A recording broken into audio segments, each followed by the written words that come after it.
Hello, everyone, and welcome to another episode of Let's Talk Bees. Firstly, I apologize for last week when I was supposed to do a live stream. I had my people are calling it a holiday. Definitely wasn't a holiday. I had my trip to went to Malta and through Italy to learn all about bees because you can never stop learning about bees. And my flight was due back at Manchester at like 6:30, 7 o'clock. And I thought, I reckon I can get back for that. If not, I'll do it in the car park. And then my flight from Milan was postponed by like 3 hours, so it completely wiped it out. So last week didn't happen, but you can put it in your calendar now. Every other week I will be here Friday night 7:30. Apologies that it coincides with the football tonight. I definitely wouldn't have done it to coincide with the football deliberately, but I just want to keep it every Friday, so it will be Friday now, no matter what it clashes with. Friday night every other week, 7:30 p.m. Let's talk bees. There is lots and lots and lots to talk about. Oh man, there is so much going on. The bee season has definitely started, but maybe not completely started for everyone. And hopefully we'll answer some of those questions today. So I will do as many questions as I possibly can. I'll try to get through to the end. Disclaimer, I am not very well. I have come back with a serious illness and I should really be in bed recuperating. So if you kind of see me nodding off at any point, just give me a nudge. Maybe hit the like button, that should wake me up. But I will do my very best to stay. I'll stay here for at least a couple of hours. I'll probably answer the questions quite quickly this evening though. But if you want your question answered, just stick it in the comments. You only have to stick it in there once. I will get all the way through to the bottom before we stop. What else are we going to talk about? I've been booking everyone's nukes in at the moment. So if you've ordered a nuke and you're wondering what's going on, the overwintered nukes are now, we're sending emails out to people, and then we'll be moving on to the kind of like May delivery ones. So if you've not had an email through yet with your date, you will get one through in the next 2 to 3 weeks. If you want any further info, just drop me an email, blackmountainhoney@gmail.com, and I can tell you exactly what's going on.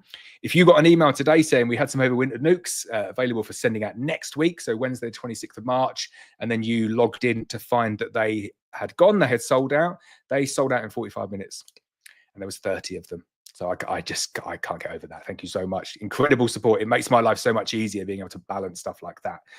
But we had a lot of cancellations for overwintered nukes, and we sold them back out in 45 minutes. So huge support, and my thanks. Let's get in, answer some questions then. Let we go. Right, Stealth number 1, he says, hi, I went to the hives yesterday, a couple of light ones, previously double underbrooded a few weeks ago with foundation, put fondant on as bees were light, but wondering about 1-to-1, planning expansion from 4 hives to 12. So I've done a few channel member exclusive videos today. So if you're a channel member like Stealth, there's some videos coming out, they're uploaded, and I'll fancy them up this evening after the live stream and get them out to you. But I spoke a little bit about this there as well, in terms of forward planning, knowing what you want to do, and being decisive with your actions. So it's really good that you've got a plan. You want to go from 4 hives to 12, which means that for me, feeding 1-to-1 at this time of the year really is a no-brainer. But it's not a case of just going out and sticking lots of 1-to-1 on 14 litre, fill the polyashford feeder up with 1-to-1 and let the bees get on with it, because you'll do a lot of damage at this point in the year. So you've got fondant on at the moment, and I look outside for the weather for where we are for the next few days, and I would be feeding fondant as well. And it might not stimulate the colony to grow quite as much, but it does what it needs to do, which is, gives them sustained carbohydrates, which they need to live.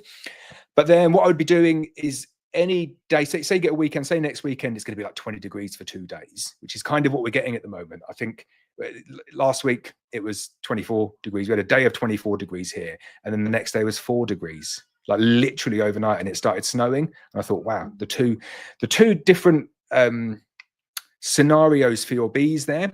But what I say to people is, if you want to start feeding 1-to-1 sugar syrup, you can start feeding it, but feed it in very, very small amounts, and feed it only when the bees are really flying well. And they'll clear out a litre or 2 of syrup in a day, and they'll process it down before it gets cold again, and you're not like saturating the hives down. So if that was me, I'd keep the fondant on there, let the bees go on, and then maybe add a frame feeder or exchange the fondant for polyashford feeder, flip it over if it's already flipped over, and put some syrup in, and put a small amount in, and that will help the bees drawing it out when they can, but do not go over the top. And 2-to-1 is fine. We'll do exactly the same thing as well. Stealth also says living in the southeast, so yeah, you are good to go, because the weather will be much, much better for you down there. John has very kindly collated some questions that have come in, I think, on the No Nonsense Beekeeping group. Thank you for that, John, and thank you for everything you do. You're brilliant.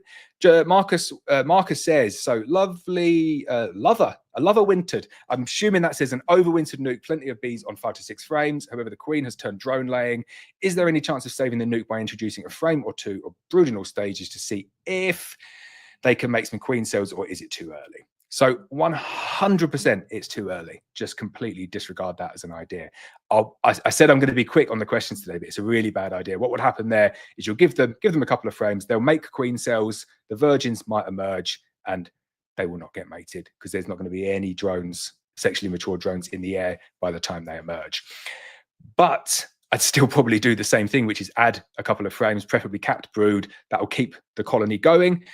What you've got at the moment is lots of old winter bees with no young bees coming through to replenish them, which means that those old bees will live quite long. It's not really got a huge amount to do. They've not had to rear any brood, which extends their life. But then all of a sudden, they'll just all die and be left with nothing.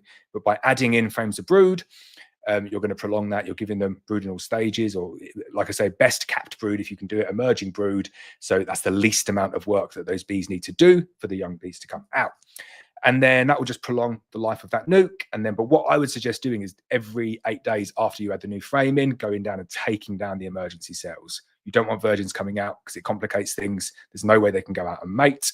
And then what you could do is you could do that, maybe like add a frame of brood a week or kind of every 10 days or something like that.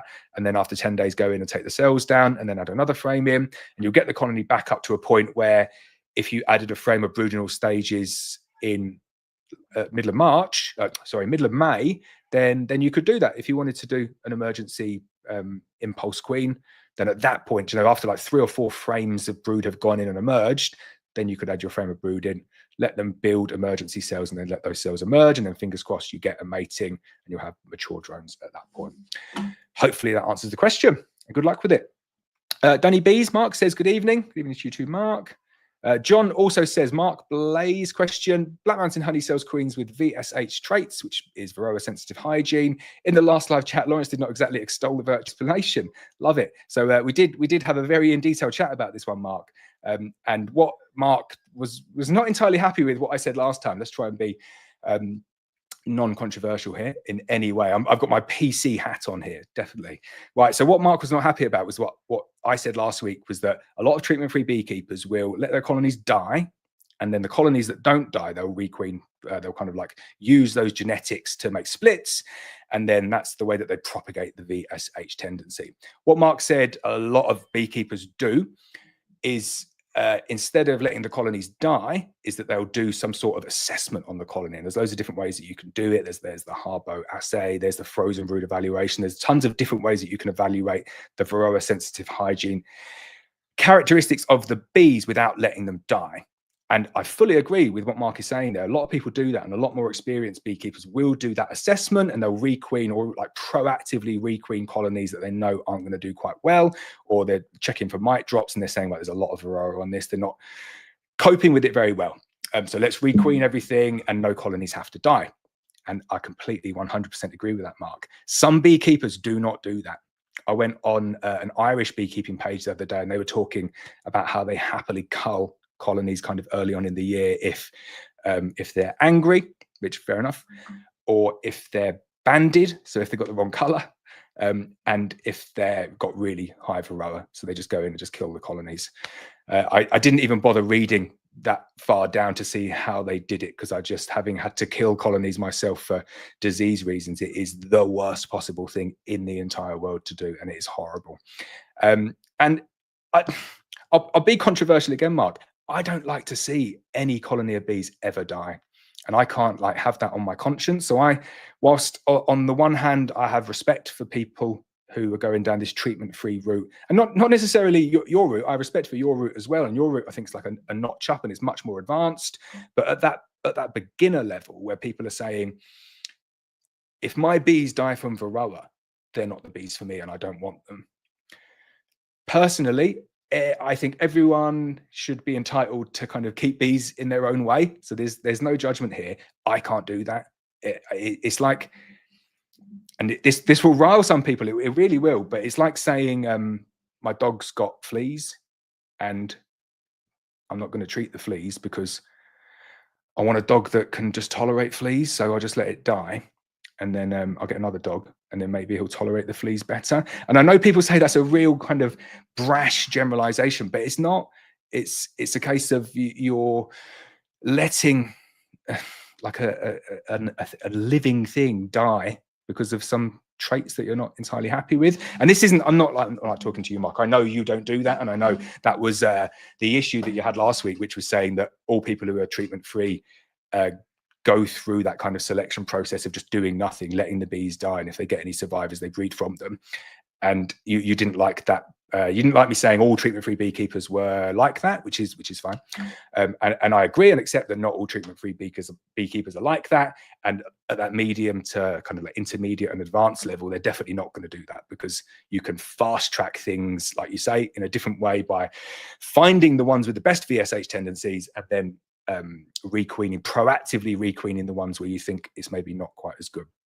But like I said in the messages to you, I know at least 5 beekeepers who are kind of like public on social media who actively say we don't treat our colonies, and if they die, we don't want those bees.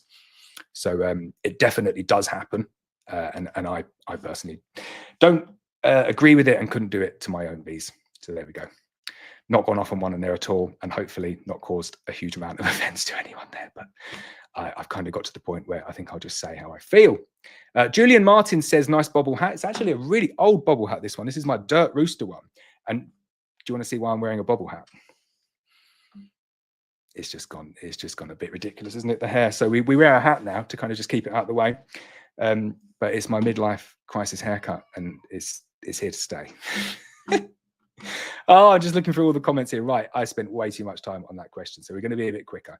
Lynette, good evening to you. Good evening to Robert Bone, 2 channel members there. John says, don't forget to hit the like button before you leave. Very, very good. Thank you very much, John. I'll chuck that one up there as well. Facebook just automatically populates this for me now. If you want to join our exclusive VIP mentoring program, all you have to do is go over to either Facebook or YouTube and join as a channel member or a subscriber. Loads of videos coming your way, and you can drop a comment on any video at all, and I will pick it up and I will answer it. And that can just be like a completely irrelevant question about something, nothing to do with that video, but that's the way to get the communication going if anyone is interested. Okay, Stuart Henderson says, in Scottish Central Belt, middle of 1,000 acres of oilseed rape, thinking of feeding syrup. Yesterday, my hives looked strong, but not even opened the crown board yet for fear of disrupting them. Syrup ? So it is difficult for me to give advice kind of like depending on where you are in the country. But I would say for anyone considering feeding bees in the spring, do you need to feed your bees in the spring? Like, what's the reason? So are you looking to expand your colonies to make splits? Are you looking to build up nice strong colonies for the oilseed rape, which I think perfect justification for your scenario there, Stuart? Or are you just wanting to have like an easy life and try and minimize swarming and get through to September without any major dramas? And then I'd be like, oh, if you're that last one, definitely don't feed syrup. So I think the next thing you need to establish is, is the colony actually able to take syrup? So is it in a 12-frame hive and it's just a little 3-frame cluster there doing not much? And they'd be like, well, like syrup's not going to make a huge amount of difference. You can't, I don't want to say you can't polish a turd, but you can't polish a turd. You only really want to feed colonies where it's going to be beneficial for that colony to achieve your goals. So you need to get in there really and have a look, because a colony might be honey bound. They might, you open them up and you see like a big cluster, 10 frames of bees and everything's good. And then you go in and there's just 9 frames of honey stores. So you need to make sure there's plenty of space for the bees to expand the brood nest, actually use that syrup in a good way. And then also what I would say for you, like Central Belt of Scotland, is do the temperatures allow it? So syrup feeding really shouldn't start until you have, like consistent 14, 15 degrees, but not cold overnight as well. If it's dipping down to 3 or 4 overnight, I wouldn't really be feeding syrup in any quantities at all. You want it kind of like a little bit higher than that to not disrupt the bees and kind of like create a really cold, moist environment for them to cluster up overnight. So in terms of like the question, syrup question mark, I think it's on a case by case basis. If you're going into those colonies they're really nice, big, strong colonies. The temperature's 14, 15 degrees, kind of like a few days on a run. It's not dropping down to 3 or 4 degrees. You know, it's like 7 or 8 degrees overnight.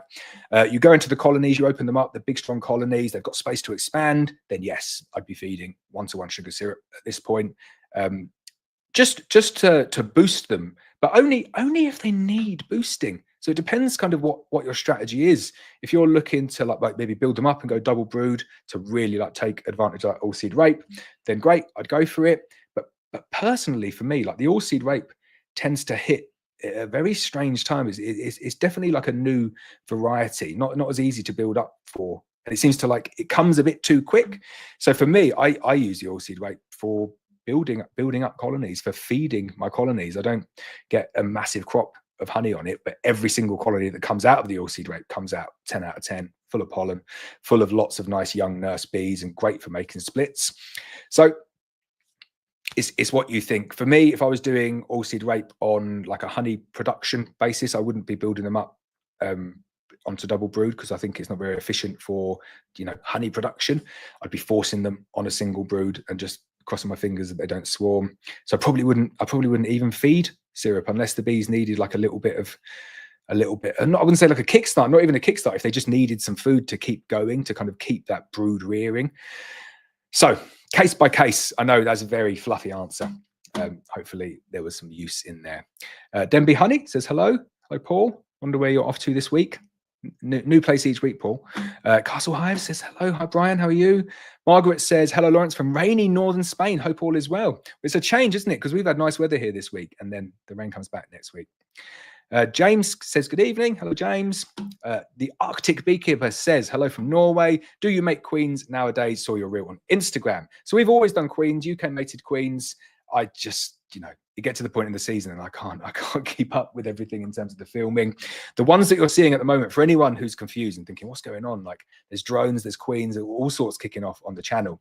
I had been away, so I've been on tour with Melita Bees, who produce all of our queen bees, learning more about queen rearing. Got some brilliant tips, got loads of videos. I think I filmed 40 long form videos when I was out there, and as you can see, hundreds and hundreds of shorts.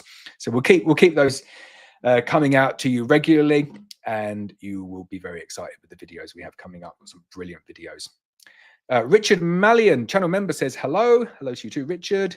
Ed Walton says, hi, Laurence. How would you advise me to transfer my existing colonies from National to Langstrath? Thanks, Ed. I don't know why I read that in such a weird way, Ed. Apologies for that. How would I advise you to transfer from National to Langstrath? So National to Langstrath is a really, really easy conversion, and there's loads and loads and loads of different ways of doing it. My daughter popped her head around the door there, I think. So if you go, here we go. Can do this now. Add that on. Brilliant. Right, so I've got my new drawing app on here, and it's brilliant because it kind of snaps onto here. Right, so imagine that is a Langstrath frame. How cool, that is pretty cool, isn't it? Come on, let's give a round of applause for that, because I'm so proud that I managed to get it to snap onto the lines. It makes my 6-year-old drawings look so much better. Right, so imagine that is a Langstrath frame like that, and I'm just going to take that back and I'm going to draw it again in a slightly different way. And then you'll see why I've drawn it in a different way in a second. Right, so what I've done there, that is a Langstrath frame as well, but we've not got the bottom bars on. So if you make up Langstrath frames like that, what you can do is you can just take, I know Langstrath lugs aren't that big. Langstrath lugs are kind of more here like that. I've not got a rubber, or at least I've not worked out how to use the rubber on here yet. I won't draw it again. So I will draw it again. Go on, I'll just quickly draw it again for you.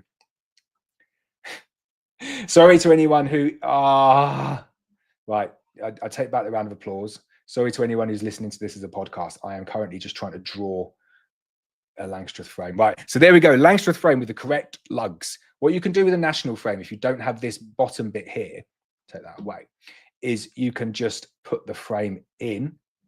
So this one here that I'm drawing now is a National, and it fits like perfectly. You'll have like this space here that the bees will fill out with wild comb, and this space here, the bees will fill out with wild comb. And in terms of connecting it, all you do is you just get kind of like ratchets, not ratchets, zip ties, and you just zip tie the frame in across here like that. Really, really easy way of doing it. Another way of doing it is you go back. So that's an easy way of doing it. That's probably the way that I would recommend. Another way of doing it is if you can imagine that this is a cross section of, right. It's the only thing that annoys me with this. Right, imagine that's a cross section of a Langstroth box, and the frames, like you just have to use a little bit of common sense with how the lugs are looking here. Right, so that's a Langstroth frame in a Langstroth box.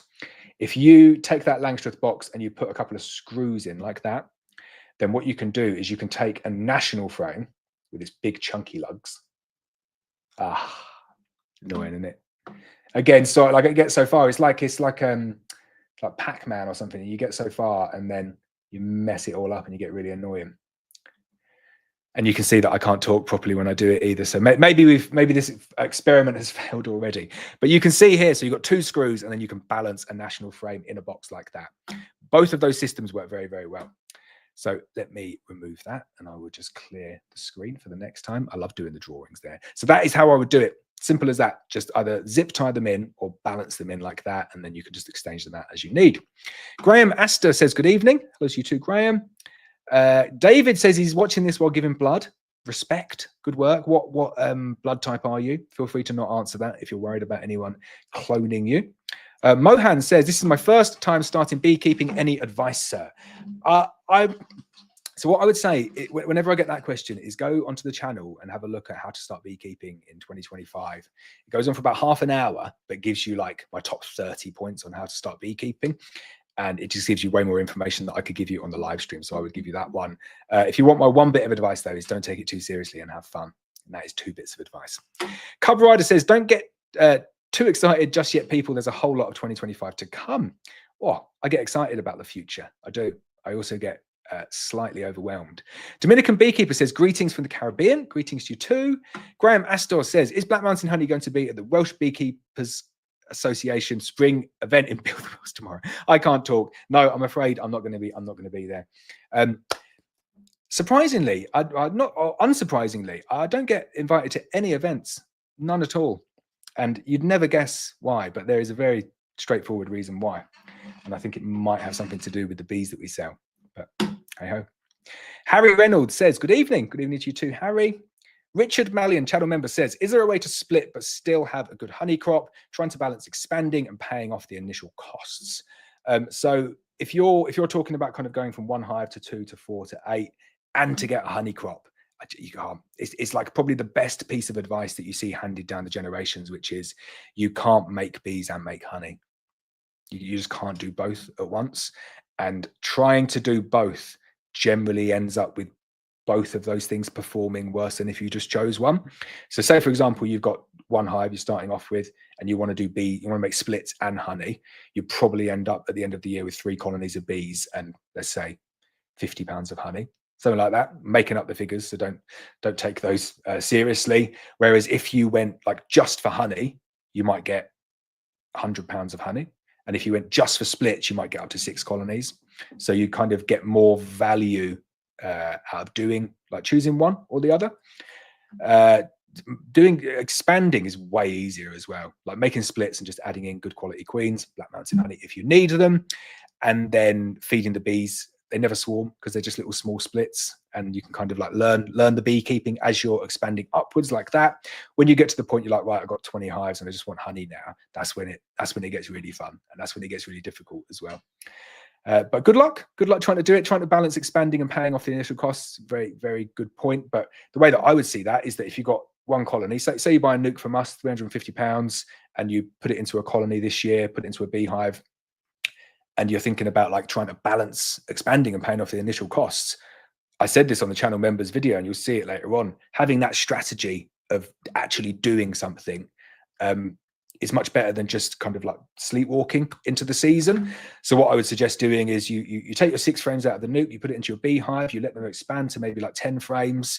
And then before you put a super on, you just take a frame with brood, emerging brood, and the queen, and a frame of stores, put it back in the nuke, shake some bees in, put some more frames of foundation in, take it off to another site, give it a little bit of feed, let it build up, and then you've still got your colony of bees, your full colony that I would suggest just chucking a mated queen into. And then you've got the nuke. The nuke's there again. You can just sell the nuke. You kind of got your money back. It's as easy as that.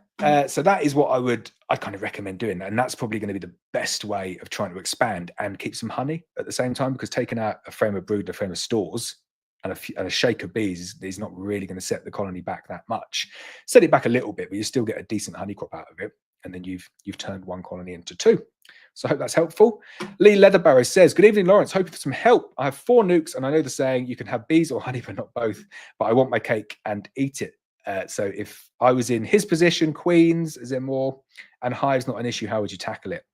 I love it, because that is exactly what Richard just said, the question before you, and I kind of answered it. And I think it's wise to think that many people have been through this situation, me included, and everyone wants both. Everyone wants honey and lots of bees and lots of splits, but you can't have both. You just can't have it. So I would just sit down and work out what you want, like what's realistic. If you've got 4 nukes and you're going to put them into hives, I would say a realistic end of season looks like you've still got your 4 nukes, and then you've got 4 colonies of bees that have produced a decent amount of honey as well.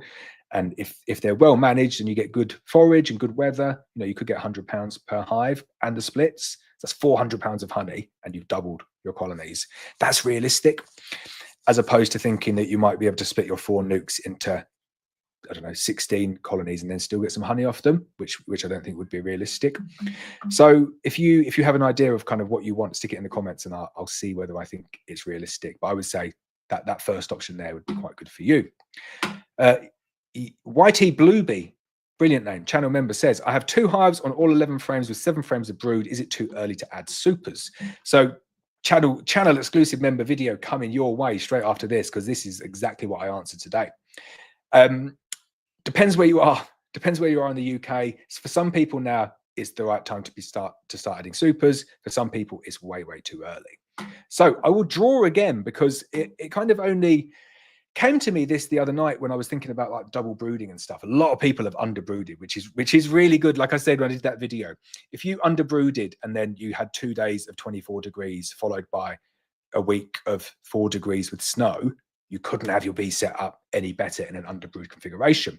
So let me just quickly show you the underbrood configuration again on here. I don't know why it's drawing that like that. It's because that's on, right? So underbrood, so that's your brood box there. Underbrooding is just putting another brood box underneath like that. But in answer to your question here, is it too early to add supers? If you're worried about the bees having space, what you can do is you can under super as well. Yeah. So what you would need to do is add in a queen excluder underneath like that. And then you put your super underneath. And then if I take the snap off here, your bees, if they want to expand, they can just expand downstairs under the super. But what it means is that your queen is always going to be in the top like that. So under supering like that with a queen excluder in place really doesn't give you any further work other than you need at some point to take that super and put it up there. But if you're worried about temperatures, if you're worried about your colony not having enough food, but you're also worried about space, you can under super in the same way that you under brood. And you'll get people saying, that's a stupid thing to do. Bees work upwards. What's he talking about putting stuff underneath? And yeah, I understand the logic. Bees do much prefer boxes on top of them, and they work up and they have the brood at the bottom. I understand the mechanism of the beehive. But what people also want is they don't want their bees to swarm in April or March. And I think a lot of people got caught out last year. It was just so cold for so long and so wet. And a lot of people went in kind of like April 15th, April 20th for the first time you were able to get into the hives last year, and found their colonies had swarmed. And if they'd underbrooded or like double brooded underneath or under supered with a queen excluder, which does exactly the same thing, but it means that the brood is confined to the top, then the bees wouldn't have swarmed. And there's no negative impact on the bees by putting a box underneath them. I've seen a few people saying, well, it means that the bees have to heat up more space. And it's like, no, the bees don't need to heat up more space because they're living at the top. If they were living at the bottom and I put a box on top, so if I double brooded on the top or I supered up on the top and then it got cold, then definitely that would really set them back. when people come up with that argument, it's like that's the exact reason why I do it underneath, so they don't lose the heat upwards like that.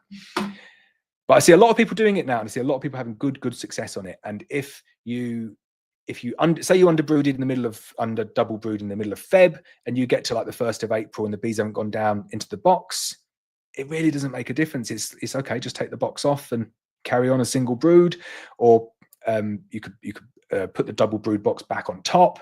You've lost like nothing. You've not set your bees back. Whereas if you overbrooded, like double brooded on top, you could really set your bees back at that point and lose the ability to feed. So is it too early to add supers? No. If you're down on the south coast and you're getting 15, 16 degrees every day, and you're seeing pollen coming in, you're seeing nectar coming in, you're seeing the colony expanding, and it's reached the limit of the hive and the bees aren't honey bound, and you don't want a double brood, or you've kind of gone through all those considerations, then I would say it's about the right time for some people. If you're middle of Scotland and it's kind of like 10, 11 degrees in the day and 2 or 3 degrees overnight, and there's no good weather on the out or like kind of coming in, and the colony is still quite small and they're clustered up, I'd be like, well, definitely not. No, I wouldn't even under super at that point, because the bees quite clearly aren't ready for it. And then you can probably draw a line and extrapolate from the south down, well, from the south all the way up to Scotland. You might be somewhere in the middle. So it does change a lot depending on where you are in the UK. Julian says, nice bob hat again. I'm sure there's plenty of comments about the shocking hair. Kerno Physio says, I like to split a hive. Can I move the queen a week before the new queens arrive? Keep the original hive together, then split the week-old queenless hive the day the new queens arrives. Right, let me read that again. So can I move the queen a week before the new queens arrive?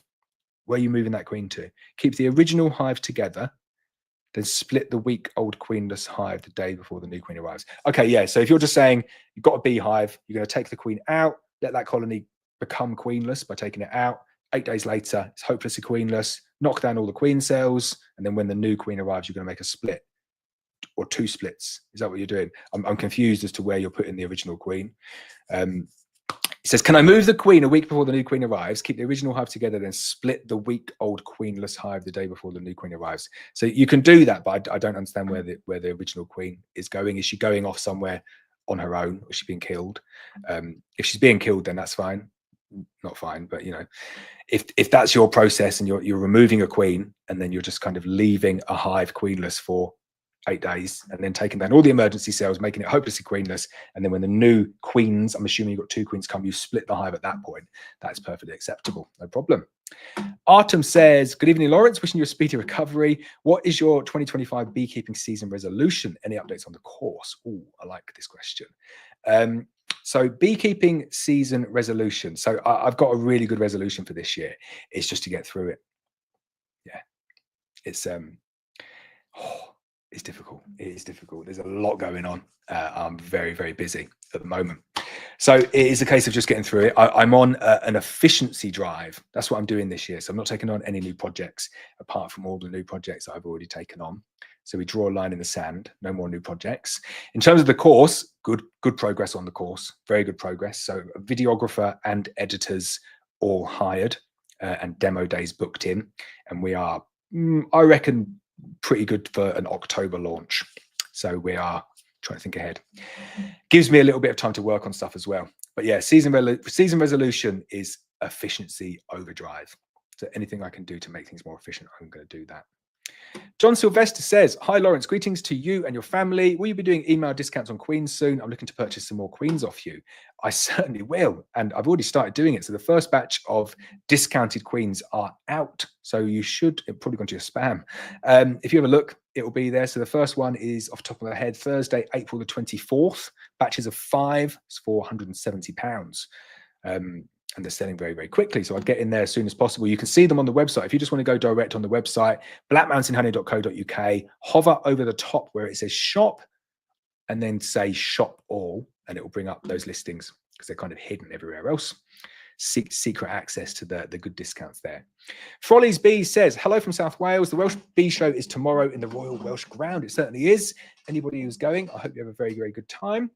Denby Honey says, would you put wet supers on first in spring or save them and use foundation and saves the wet supers for the June gap? Oh, that's a good question. I've never really thought of that. For me, it's wet supers all the way. They go straight in because they're potentially like more of a risk for wax moth definitely more of a risk for wax moth than wax foundation. No, nowhere near the level of a brood frame, but they will go for them, especially I find if they're wet. So if they get in, and also I love the effect that a wet super has on a colony of bees.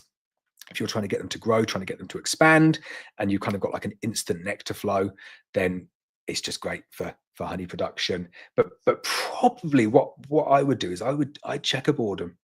So if you've got 10 wet frames and 10 foundation frames, I just make all of the supers up checkerboarded, and then you kind of get like the best of both worlds on both of them.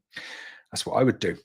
Aidan, channel member, says, hi, when do you think we will need to start putting on supers and doing hive inspections? So answered that one a little bit before, and you'll see the channel members video coming out, all down to your kind of first inspection really, and see how the bees are.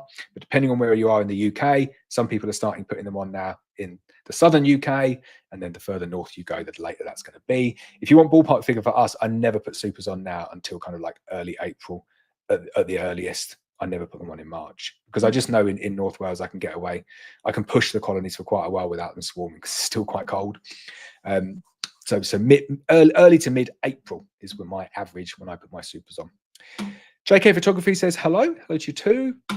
Simon in Devon says, good evening, everyone. I've started feeding 2-to-1 syrup to my colonies, but I've heard that 1-to-1 is better. Is this the case, or will 2-to-1 work just as well? So if you are not a channel member, but if you were, I answered that one exact question today. So the standard thinking when it comes to syrup is 1-to-1 in the spring, because it's kind of like nectar, feels like nectar to the bees, and it gets the colony going, turbocharges that colony. Great for drawing out comb, great for building up colonies. 2-to-1 works just exactly the same. People don't like to hear it, but it does. But it costs more, and it has like a similar effect. So for me, like what am I feeding in the spring? Definitely 1-to-1, but 2-to-1 is fine. So if you've got like leftover invert, you've got leftover 2-to-1, and it's still fine and not fermented, I'd definitely be using that. Or you could even get your 2-to-1 and just water it down until it's then 1-to-1. Go on the calculator to work out what the dilution ratio is, and then you've just got like a little bit more feed that you can use. But don't water it all down and then not need it, and then it ferments. You definitely don't want to do that. But feeding 2-to-1, you can feed 2-to-1 interchangeably with 1-to-1 all the way throughout the season. 1-to-1 to 2-to-1, you can't feed it interchangeably. So you can feed it interchangeably, but the last few feeds of the season, always make sure is 2-to-1 or invert, preferably invert, because it gives the bees a nightmare storing light syrup going into winter. James says, I found some old hives and frames that I'm starting to clean. Currently using the blowtorch on hives. For the frames that have bits of old wax, wires, etc., what would you do to clean them? So if they're like used frames, the only thing that you can really do is like boil them or steam melt them. So you need to get them to a point, you need to get them into something that's going to melt all that wax out. What the kind of best way of doing it is you want to use like a caustic soda solution, but just be like really, really careful with it, because it's very, very alkaline, and it can burn you quite badly. But if you get like a hot caustic soda solution, that's the best. But I'm not recommending that, because that is quite advanced. I would just go with really, really hot water. Don't use your best kitchen pans, because you'll never get the wax off. The other option is just burn them. If it was me, I'd just burn them, because it's not worth cleaning up a few frames when new frames are really, really cheap. They're not really cheap, but they're just, you eliminate any of that disease risk, and you've got a nice, fresh new frame to work with. And hives are pretty easy to scorch. You can, you see my scorching, I like to go in on them. But that is what I would do. So Thomas Lindsay says, good evening, Laurence. Hello to you too, Thomas. Richard Mallion says, what size mesh do you recommend to filter honey for sale? So I don't use any mesh apart from the one sieve that comes on my tank. A lot of people like 200 microns, and it's hard work getting honey to go through 200 microns. You'll end up with like show grade honey. I don't want any of that stuff taken out of mine. So we have a 700 micron sieve on a conical bottom settling tank. And all we do, I'm going to get the drawing board out again, why not? We'll take the grid off. So my tank is like this, or like this. So I have a tank, and then the bottom is conical. And then like that's where the tap is. So all I do is I just, sorry, I have a sieve on it as well. So the sieve, imagine that's a sieve there. And then the honey goes in, goes through the sieve, take that measure off, 700, I can't even draw on that, 700 microns. This is like Zoom or Tomb. That is supposed to be 700 microns.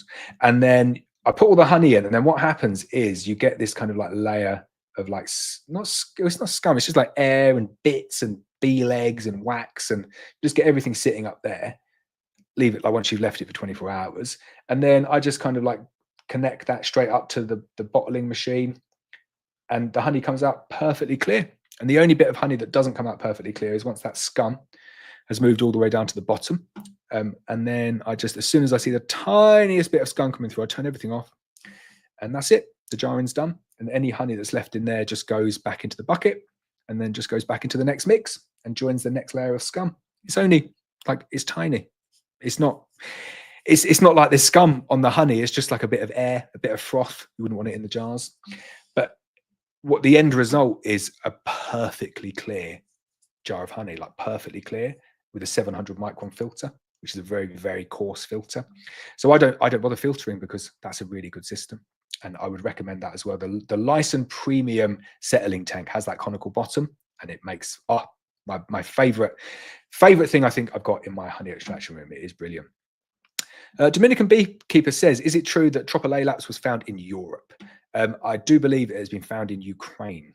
Yeah, so there we go, Tropalaelaps, which is still quite far. It's very far away from the UK, but not good that it is on the move. Daniel has joined as a channel member. Welcome, Daniel. Any questions, just give me a shout. James says, also wondering, should I get a new queen excluder as looks like some rust? I wouldn't worry about a bit of rust on a queen excluder. The bees will kind of cover it in propolis and keep it as good as new. Harry Reynolds says, one of my strong hives has 3 frames of crystallized honey with 7 odd mega frames of brood. Will they be able to clear out the crystallized frames, or do I need to remove them and give empty frames? So clearing out crystallized frames of honey is so easy. And when you learn how to do it, brilliant. All you do is you take off all of the old drawings that are on the drawing app whilst you're still talking, and then you bring it back up. So there we go. That was just me keeping going. Right, let's get the snap back on and take the measure off. So say that is beehive like that. And let's change the color. So let's call these are your crystallized honey frames. No, actually, let's do your black frames first. So these are your frames of brood. This is how I would set up the hive here. These are your frames of brood. You've got 3 crystallized frames, so I'd put like one there.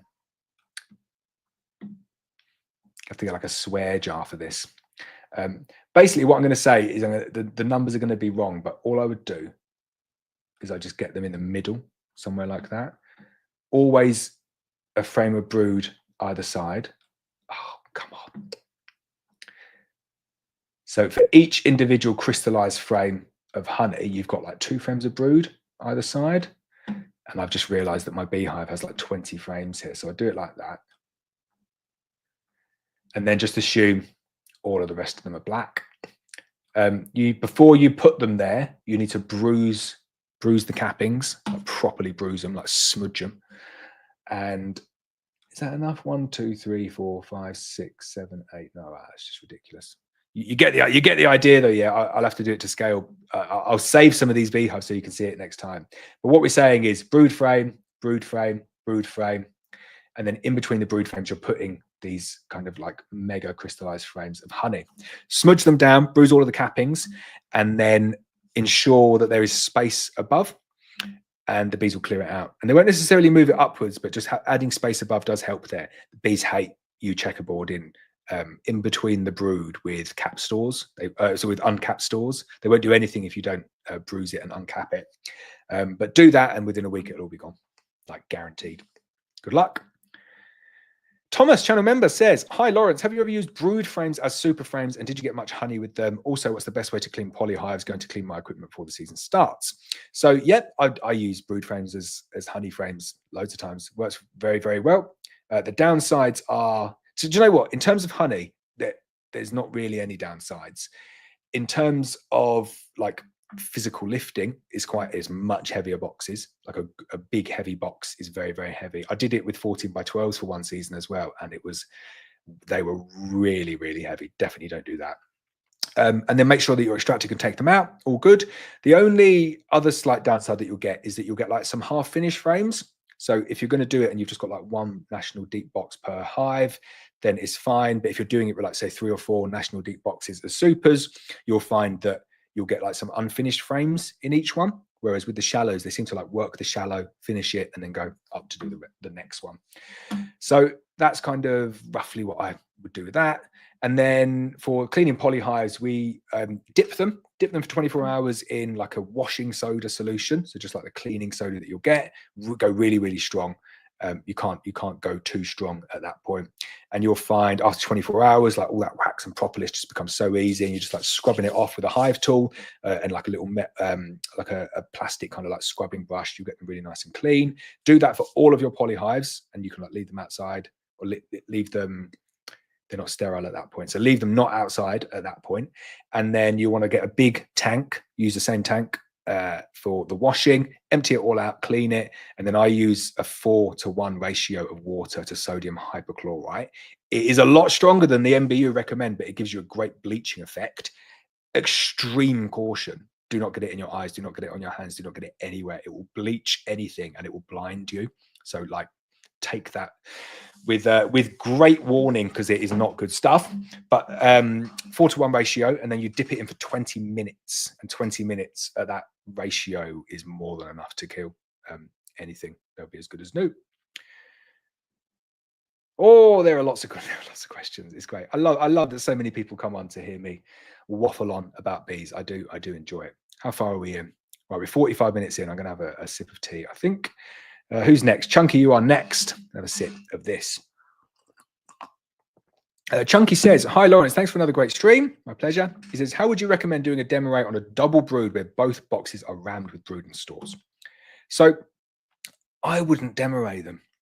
I think if the demo rate for me is like a single brood box system, and it complicates things if you add another double brood box in there, because then you're going to need 3 brood boxes per hive.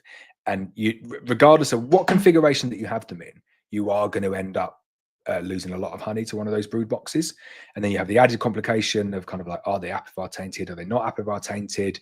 I just think stick to a single brood box demoray, like a standard demoray, or go double brood, and then don't have the 2. So if you're in a situation now where you've got a double brood where both boxes are rammed with brood and stores, I would just let them build up naturally on double brood and just super upwards, and hope that the additional space in the double brood reduces the kind of impulse to swarm. Make sure they've got sufficient space, and just see if you can get them all the way through the year, just kind of managing them normally, doing regular inspections, double brood. What a lot of people do, a lot of commercial bee farmers who run double brood, they don't inspect their bees. They just kind of like open up the 2 boxes and they just look underneath the bottom frames from the top box, and if they see swarm cells there, the bees are obviously trying to swarm. But if they don't see swarm cells there, they just say that's kind of likely where they're going to put the swarm cells. Probably 90% chance that's where they're going to put them. So that's their inspection. They just kind of like crack the boxes open, have a look, and if they don't see swarm cells, they go on with it, which is quite a nice system, an easy system to get round.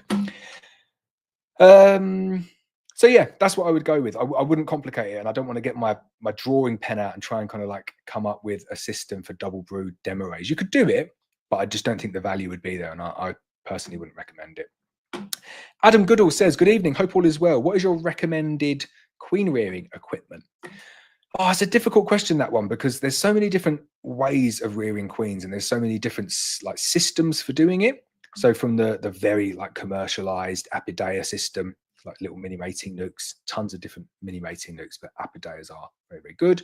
And then you've got like the new Abello Mini National Plus, really like that system where you've got the frames that kind of detach, and then you can configure them in the mini mating setup.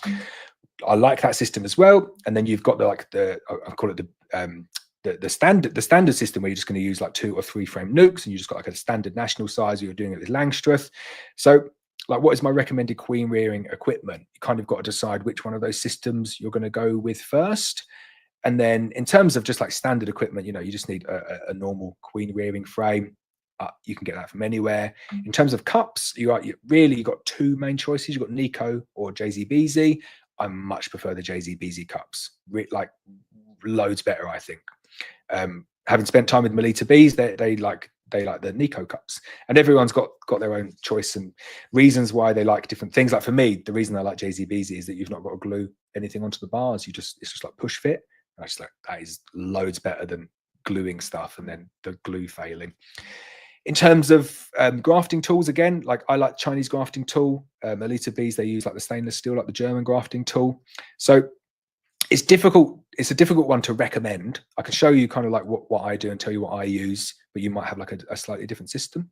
So let me know your thoughts, and we'll take it from there, I think, on that one. Thomas Lindsay says, starting my second season of beekeeping and ended up with 1 hive on brood and a half. How would you go about sorting this? Half is on the top and the bees are mostly but not completely in that one. It's always the way, isn't it? Right, let's draw it. Brood and a half. Right, so for anyone who doesn't know what brood and a half is, it is something that was invented by the devil himself. No, I'm only joking. Right, okay, sorry if anyone's taken offense to that one. Right, got my PC hat back on. Right, so that is a brood box and that is a shallow. So a national deep and a national shallow.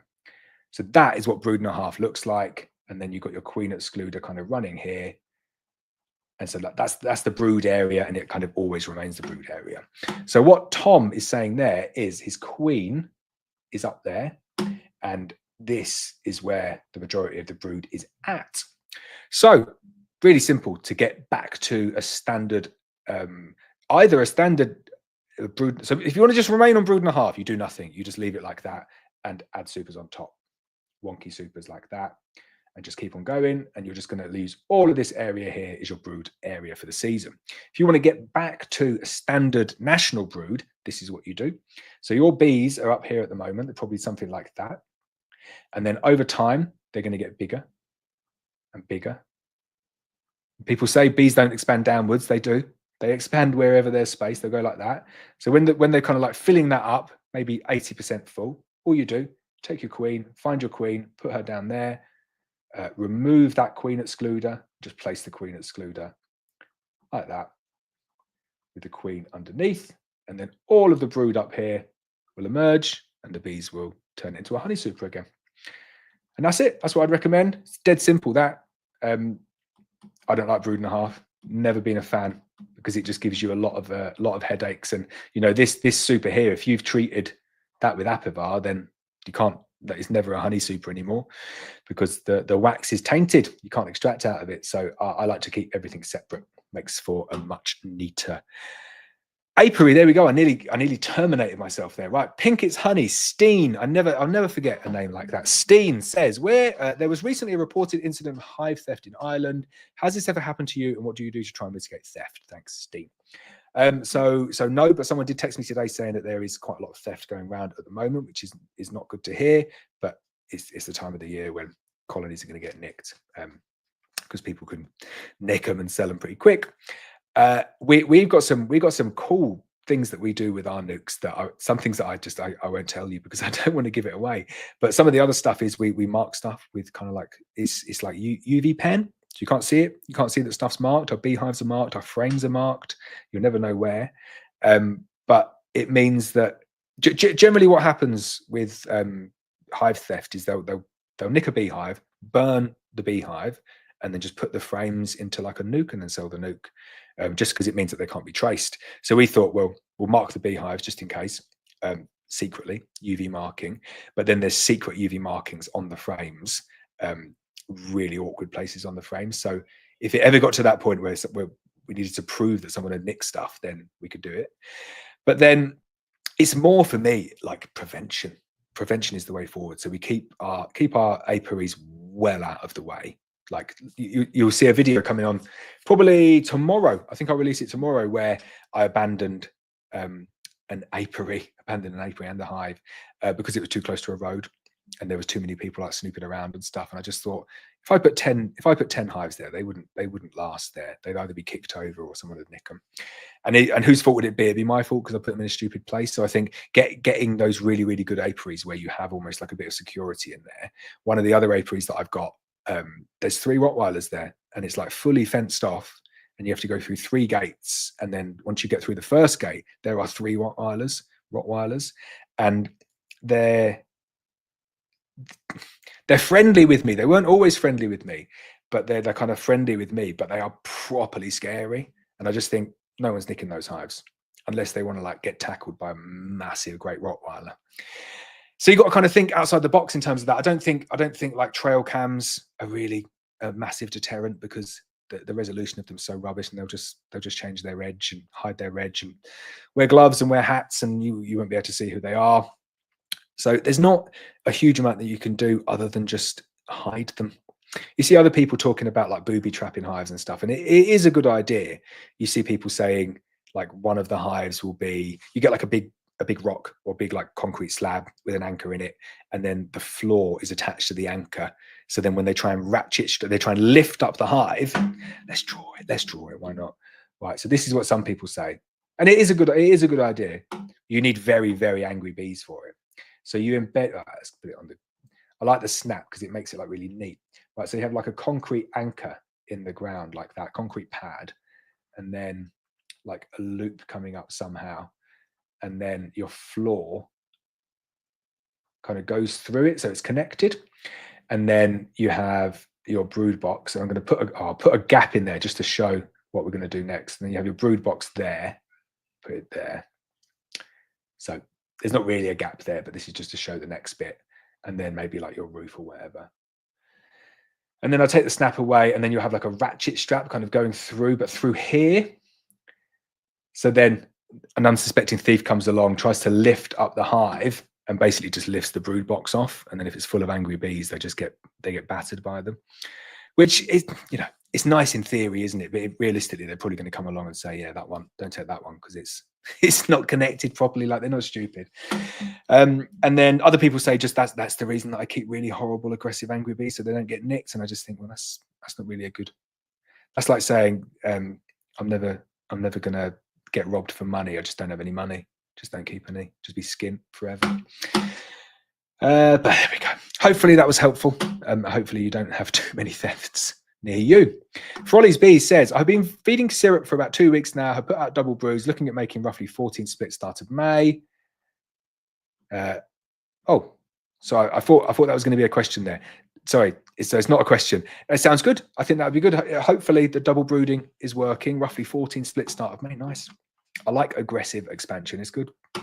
Margaret says, I found uncapped queen cells in a hive 2 weeks ago, but couldn't find a queen. Was going to try again next day, but it's been 9 to 10 degrees Celsius, 50-kilometer winds, and rainy for 2 weeks. Will the bees destroy queen cells if they cannot swarm? Or do I have original queen and a bunch of virgins all running around in there? So both of those could be a possibility. Bees definitely destroy queen cells if the weather's not right. I've seen them do it. I've seen them taking them down and completely abandoning them. And you see they kind of tend to go in like from the top. So that will happen. Also, you could have the original queen in there that doesn't want to fly because it's too wet and too cold, too windy, and lots of virgins running around.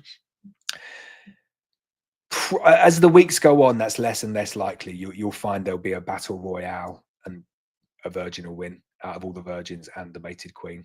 But interested to know how it ends. I know you're in northern Spain, so it's slightly different to UK weather and kind of timelines. Harry Reynolds says, first careful inspections today and everything's looking great. My Black Mountain honey buckfast are doing incredible with the weather in the southeast. Wow, that is what we want to hear. Harry, good work. Follies Bee says, Laurence, have you done honey sections before? Pardon me. I've ordered 2 supers, which I can make them in. Oh, blimey. Yes, so I've done loads of different sections. I've done the English sections, I've done Ross round sections. Sections are very niche and very nice. I do like sections, and you'll find that if you kind of start selling them, you won't be able to produce enough. Keeping them in good condition is difficult. You really do need to freeze sections because otherwise they crystallize in the frames. But I do like them, and I think it's quite good fun doing sections and stuff.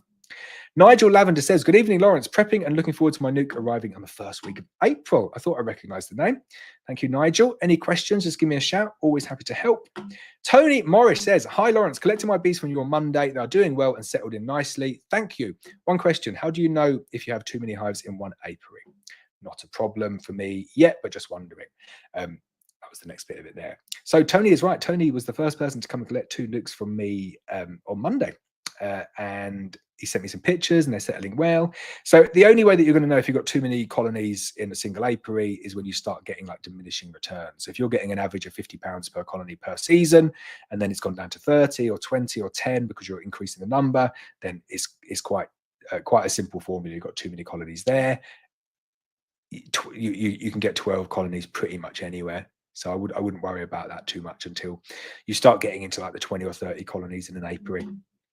Most places around here can kind of cope with it. John Sylvester, lots of laughing faces. The fleas bits cracked me up on, I'll just let my dog die and get another one. Yeah, that is kind of what I feel when I hear people say that they're just going to let their bees die because of the mites, because they don't want the bees. Very, very sad situation. The other thing, and I'll shout this out as well, and I people are going to complain.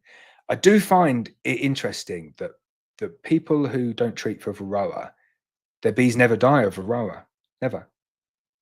They die of moisture, or there was too much damp in the colony, or the queen failed, or they dwindled away to nothing. It's never the fact that the viral load on the colony is so high that not enough winter bees were produced, which meant that the queen couldn't survive because the winter bees died off before the next round of brood could emerge. Never that. It's always moisture. And I'm saying it tongue in cheek. Like I don't want to cause a war with treatment-free beekeepers. I think everyone has a right to keep bees in the way that they want to keep bees. I personally don't like letting them die. And when I see, like I saw one of these. This was on a Facebook page called Treatment-Free Beekeeping. And a lady went to great detail to explain what had happened, which was she bought two, this is in America, she bought 2 nukes from a company that sells like VSH nukes. And they said, yeah, you don't need to treat those colonies. They're VSH, they don't need treating. So she bought them in kind of May. The colonies built up well, they got some honey. They went into winter, both colonies died. Not like deterred by this, the lady went back to the same supplier and said, oh, bought a couple of nukes off you last year, they died, so can I get another 2? And the supplier said, yep, sure, there you go, there's another 2. And she said, they died, do you think I should be like treating them? And she said, and the guy said, no, you don't need to treat them, they're treatment-free nukes. You can see where this is going. So she did it again, bit of honey in the season, got them ready for winter, and then they died the following year. And this happened year 1, year 2, year 3, year 4, year 5. She went 5 years, and I think she lost 15 colonies. Every single colony died every year, and she wasn't treating. And she was on a group called Treatment-Free Beekeeping, and she was genuinely asking a question. She was asking this question: why do you think my bees keep on dying? Like, am I doing something wrong? Like, that was the question that she was asking, and I just thought, jeez. But good for the nuke seller, isn't it? No, I shouldn't say that because it's not fair even then. But like, the nuke seller must just be sitting there just laughing, just thinking, brilliant. Just sell some nukes and they die, and they come back and just buy more nukes.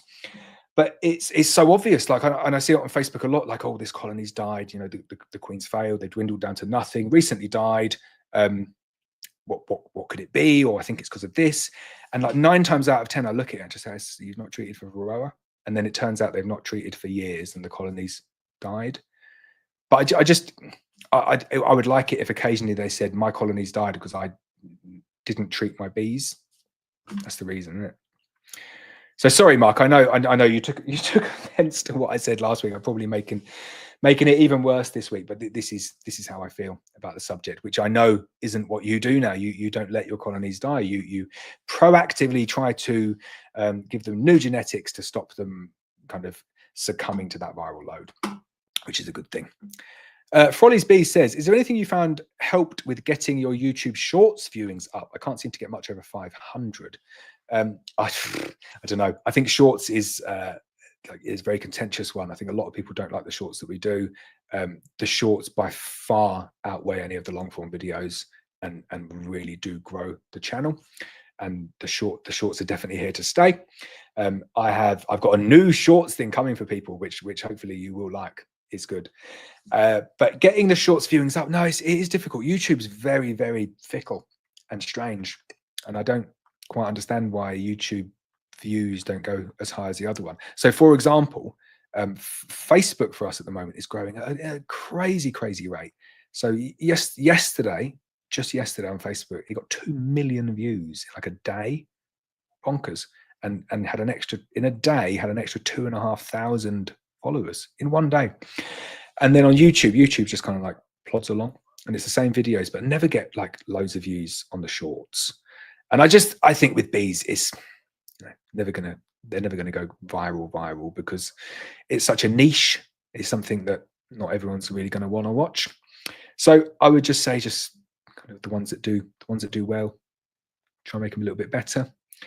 Uh, the ones that have done well for me tell a little bit of a story. They have a beginning and an end, and they have a happy ending. And everyone loves a happy ending, especially if you're doing shorts.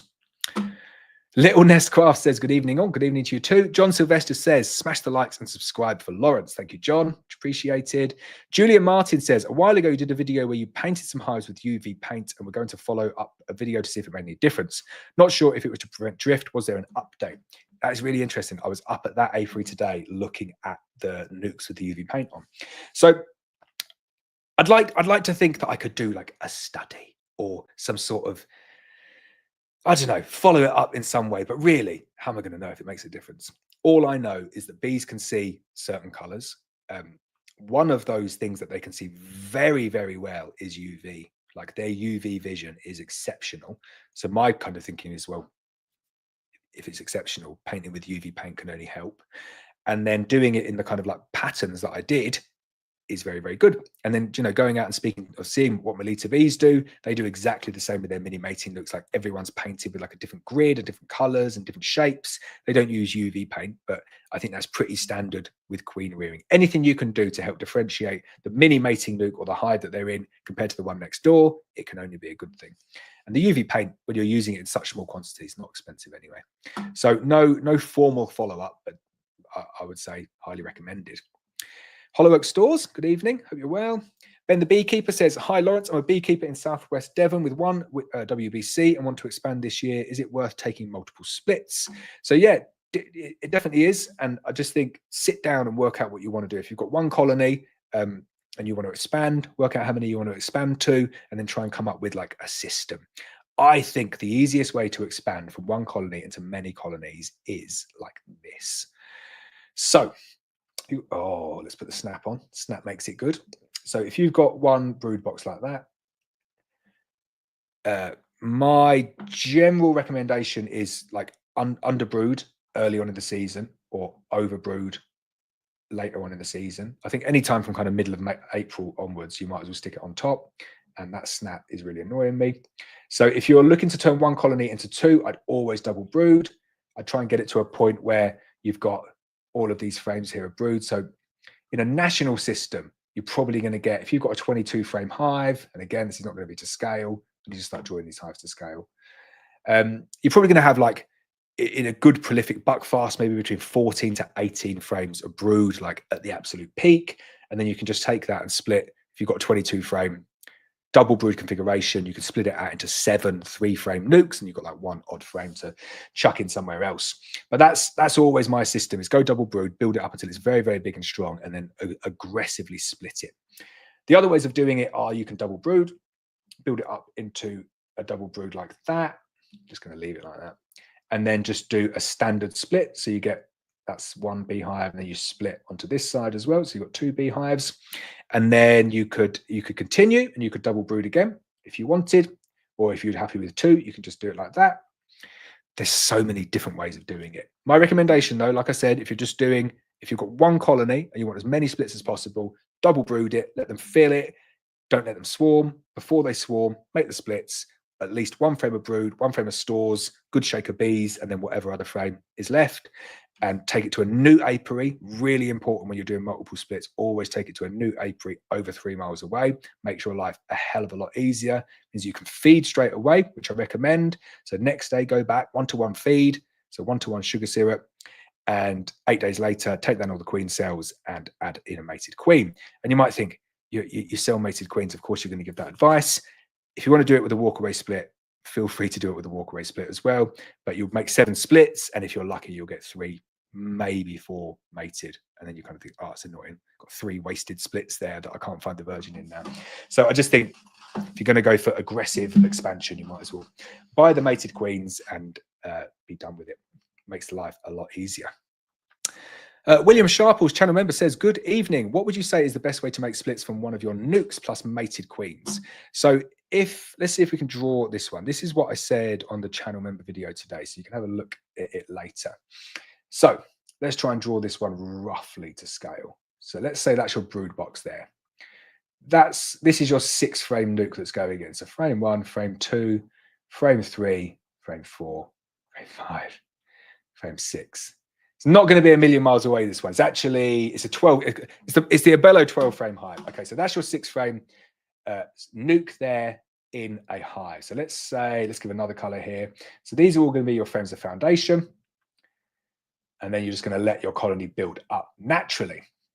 So after a few weeks, when you've been feeding them, that colony is going to expand. So you probably end up with something kind of that looks like this. So imagine all the black ones in the middle are brood.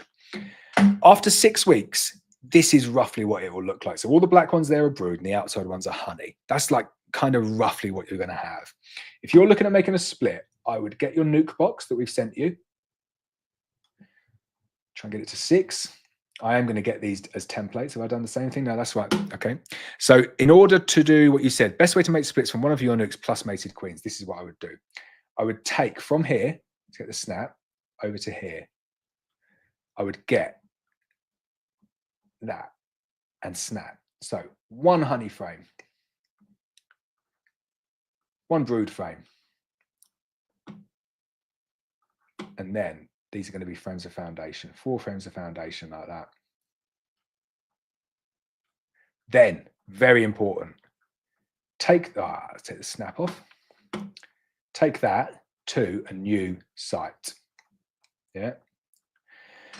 Once you're at the new site, you can put the feeder in, you wait 8 days, you knock down all the emergency queen cells, you add the queen in, you wait 24 hours, you pop the tab open, and then you let the queen out. Leave it for a week after that. You don't need to go and check. Keep on feeding them 1-to-1 syrup until they're built up nice and strong there. This one over here, you need to do the same thing. Wait 8 days, knock down all the queen cells, add in a new mated queen there. Obviously, you've got the original mated queen, so you need the original mated queen can stay in either one of these. It doesn't matter which one. So when you're taking, let's say, for example, this one here, you've got the frame of stores, you've got your frame of brood, and let's say that you put the queen in there. So take that off to another site, and that one there just needs feeding. This one here is going to be the one that you need to knock down all the queen cells and to add that queen in and then wait 24 hours. That's the system that I would use. And I think every single person who is buying a nuke from us this year should do that, because you've got nothing to lose. Say if you didn't do that, this colony here might produce, don't hold me to this, 100 pounds of honey, something like that. If you take that split out, so this split over here, take that out, you might get 90 pounds of honey. That's the kind of like impact that it's potentially going to have. It's negligible. You've taken out a frame of brood and a frame of honey. It's not going to knock that colony back at all. What knocks it back is if you do it using the emergency impulse and you wait 4 weeks and you don't get mated, and that whole time you've not got the queen laying eggs and the colony just dwindles away, and then you've got to find the virgin. I do appreciate that people look at it, and I do get the comments, people saying, of course you're going to say that, you sell queens. And it's like, yeah, but we sell queens, but we also sell, we also give advice to people. And if I didn't sell queens, that's the same advice that I would give, is because it's the best system for you. It's the easiest thing. It means you're not doing in your first year the most difficult thing in beekeeping, which is trying to save your beehive by going in and finding a virgin queen. And if you can't find her, your colony of bees dies.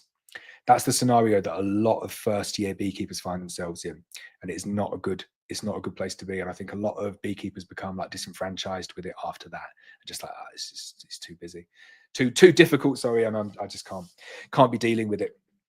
So that advice there is good advice, because not only does it kind of stop that happening, it mitigates it to a certain extent, but it also turns your investment from 1 hive into 2, which gives you like a bit of a buffer for things to go wrong as well.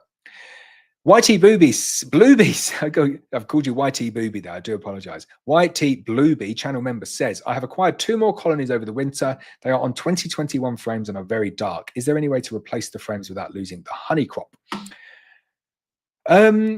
So number of ways of replacing frames. You can do it like this. I love this drawing app. It's so much easier doing it on here. So you can do what is called a Bailey comb exchange. I'm not going to draw the Bailey comb exchange because it's not that I wouldn't recommend it. This is easier though. Yeah. So say you've got all your black frames in here. This is where your black frames live. This is what your brood box is looking like. This is how I would fix it. I'm not going to bother drawing it the whole way across. Put a, sorry, don't do that yet. Get another brood box, put it on top, middle of April, May or something. Obviously, it's supposed to be aligned. New frames in there. Turn my snap off. Let the colony kind of build up. So it's building up here and it's getting bigger until it's full like that. And just assume that's all full now. And then add a queen excluder in like this. Make sure the queen is upstairs. Place the queen upstairs. All of this brood down here. Give it a couple of weeks. All of that brood will emerge. Maybe 3 weeks just to be on the safe side. 4 if there's any drone brood in there. And all of that brood will emerge, leaving you with just an empty box. Just going to be empty old black comb. And then you just take it away. You remove it, put the queen excluder up there, and then your supers just go on top. Will you lose some honey doing that? Yep, you'll lose a bit of honey, but there's no real other way of doing it where you're not going to lose honey. The only other suggestion that you can do is let them build up, maybe middle of May, get brand new box, brand new hive, brand new frames, foundation, shake all of the bees in, leave them for a couple of days, and then feed, and that's a shook swarm. But that will knock them back just kind of like an equal amount, if not more. So I'd probably go with the first one. UK Honey Marketing Board says, good evening. Good evening to you too. Russ Dorgan, hello. Hi, Russ. Historic Honey and Bee Rescue says, good evening, Laurence. Hope you're doing well. I'm very well, thank you. You are too. Steve's Honeybees. Hello, Steve. David loves the drawing app. I love the drawing app. It's good, isn't it? Zabit says, are you free to be in March water syrup? So I'm guessing that is like, are you okay to feed like sugar syrup in March? So I would say little and just do it when the bees are able to do it. So if the temperatures are okay, you can feed a little bit of sugar syrup in March. Probably go with 2 to 1 if you've just got like a real small opportunity to feed it, and don't feed them lots at all. Give them a chance to take it down. I think that was the question. Carolina Patter says, sorry if I've definitely got it wrong because I've said it twice. So it was hopefully it was one of those. Apologies for mispronouncing it one of those ways. She says, is it possible to make a split twice in a year? I'm based in Kent and currently on double brood, and each of my hives has 10 full frames of brood. I wanted to do one in mid of March and one in the second end of May. Absolutely fine. Really, really good, and makes your life so much easier. Splitting before they swarm. What more could you want? So that is what I would do. Middle of April, if they're on double brood, 10 frames of brood, give them 5 frames each, let them build up again, and then double brood and then split again if you want, end of May. I think that will work very well. Kerry says, hi, Laurence. I started my beekeeping journey last spring. My colony swarmed, requeen, threw everything at me. They have made it through the winter, and I've just purchased my second hive. Just wanted to say thank you for the videos and live streams. Straightforward, easy to understand advice that has been invaluable. Oh, thanks, Kerry. That's very, very nice feedback. I appreciate it.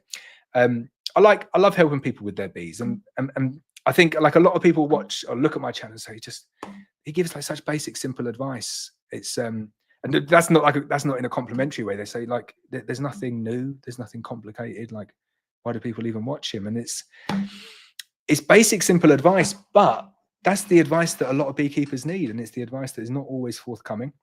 And I do my best. I really want to simplify beekeeping as best as I possibly can and help people where I can. So apologies if it occasionally becomes repetitive and I'm talking about the same thing again and again. But for new beekeepers, it's the simple questions that they need answering. John is enjoying the Etch-a-Sketch. Very good. Graham says, great drawing app, helpful for those watching. Thank you. I'm glad people are liking the app.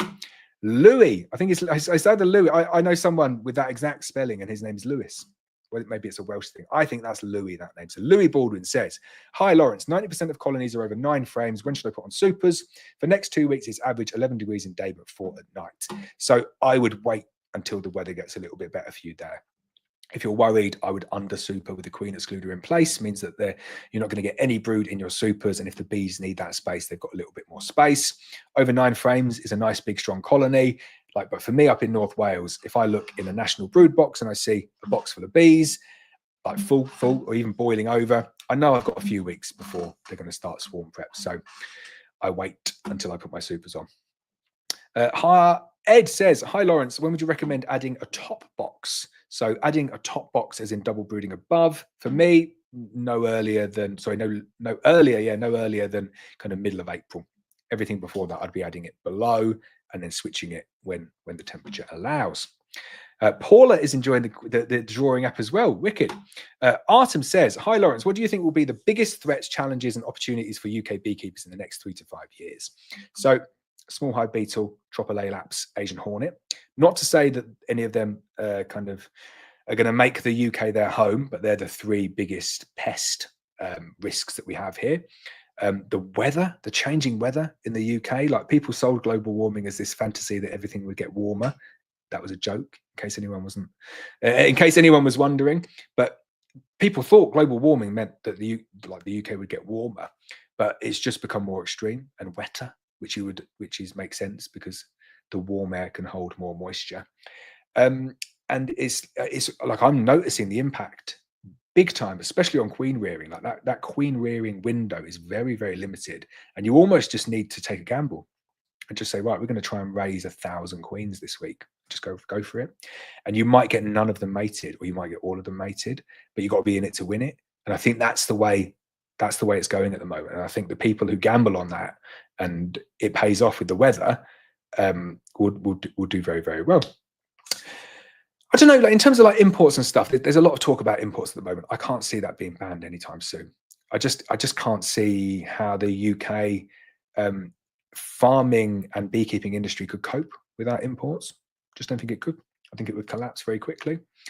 But whenever, like, I know there'll be people seething listening to that maybe here, but if that does happen, it will collapse.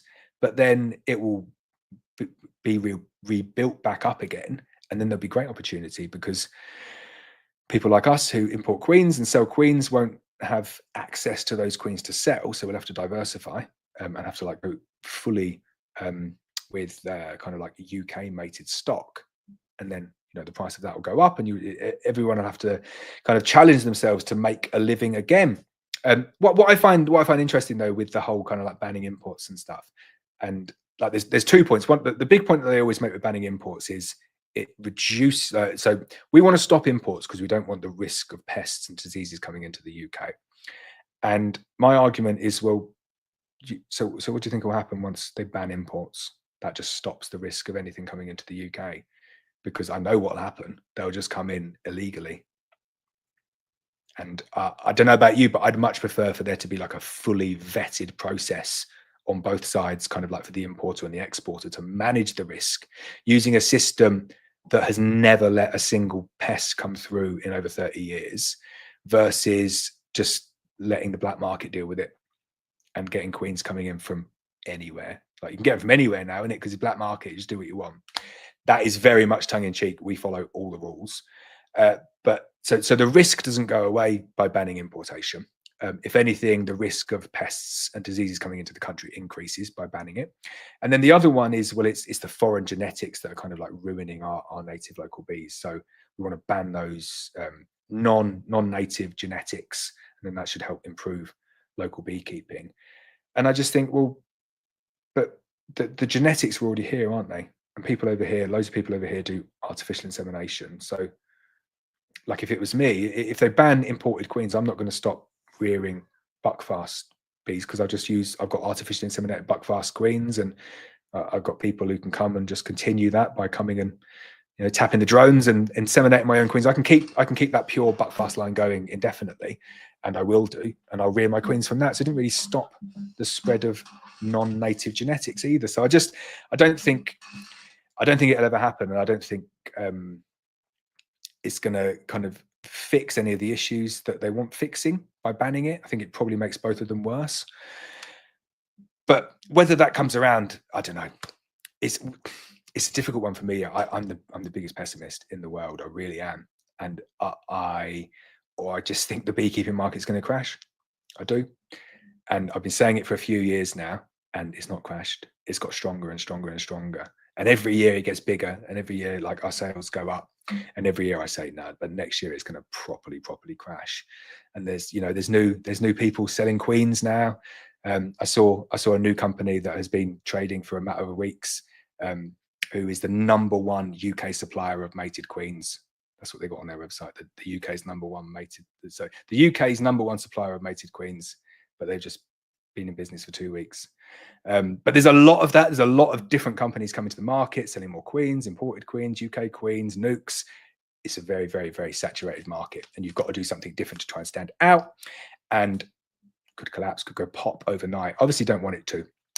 But I do like, we've been riding the wave of save the bees for years now, and a lot of people hate that term, save the bees, because the honeybees don't really need saving. But what I think is driving a lot of the interest in beekeeping at the moment is strangely the fake honey movement. And it's impacting all of us like beekeepers, because of we can't sell our honey kind of for the price that we think we should be able to get for it.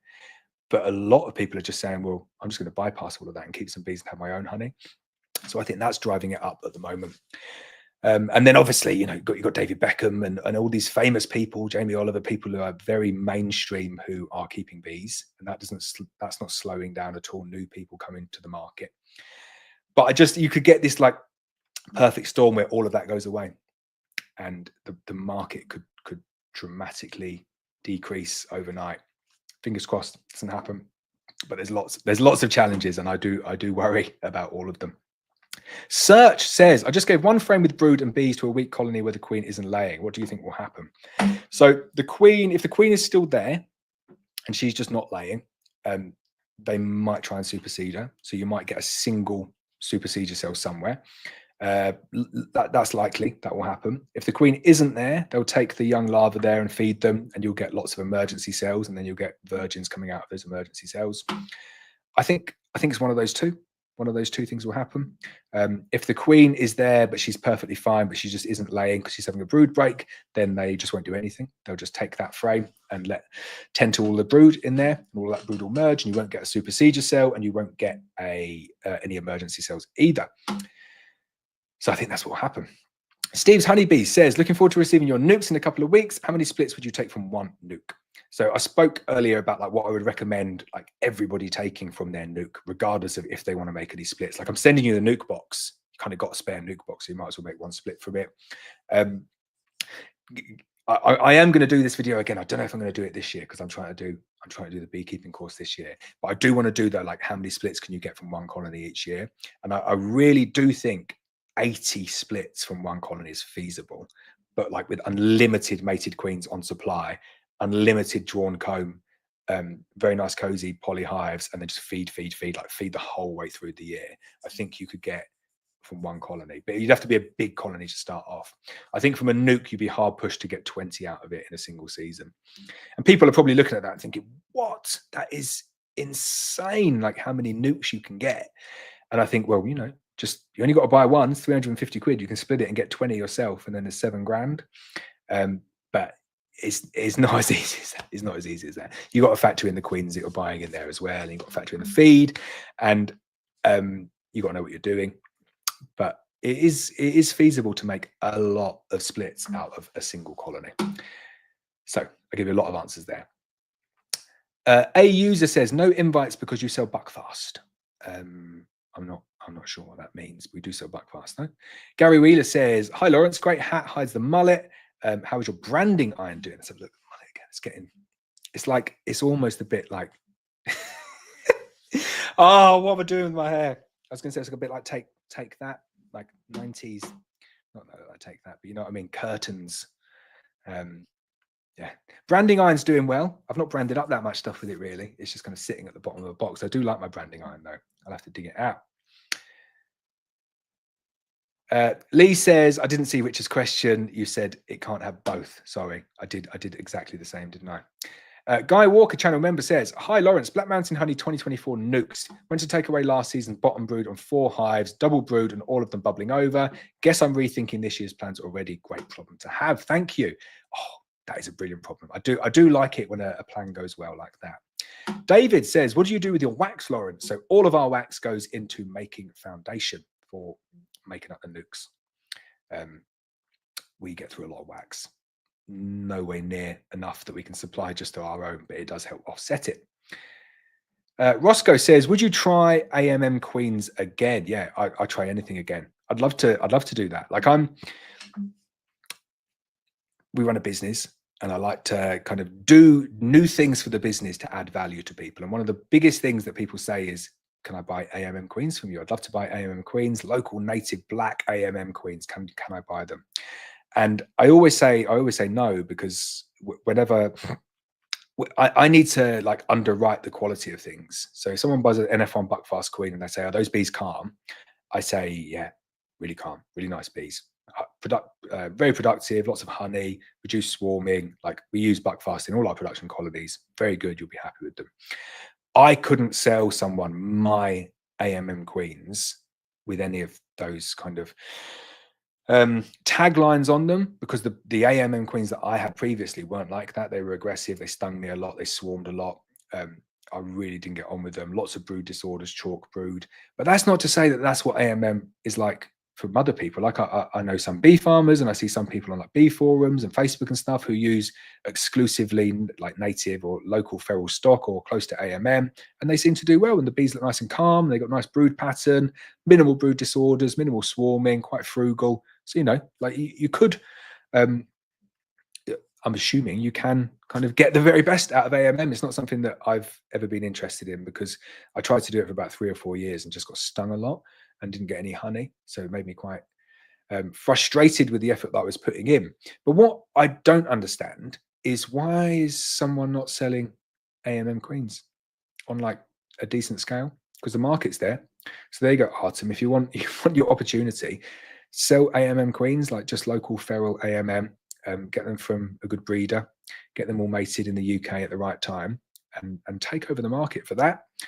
And I'm obviously not just giving away all that information there. I don't think it's possible to do it on scale, and it's definitely not possible to kind of underwrite the quality of that at the moment. Not to say that you couldn't get that quality, but I just think like AMM's here and Buckfast is here, and I know people will be really, really annoyed with me saying that, but that is the truth. It is a highly bred and selected bee that has this huge breeding network where people are swapping lines and swapping virgins and cells and drone semen, and kind of you just getting this incremental increase of good breeding characteristics.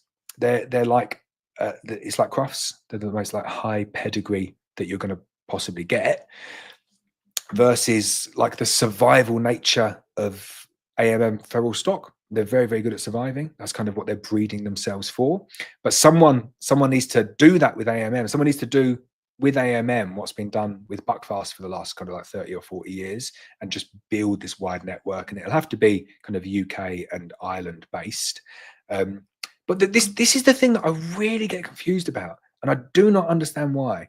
I've had a number of conversations with people about this topic here, and I've said, well, so okay, so if you got like a really good artificially inseminated AMM breeder queen, and they say no, and you say, do you know anyone that's got that? Because if you got that, like I would consider like grafting from, get the very best one that you can get, and then consider grafting from it, and then like test the daughters and see how they do. Like I'm open to it. Let's try it. I think it'd be good for the channel. I'd be interested in doing it.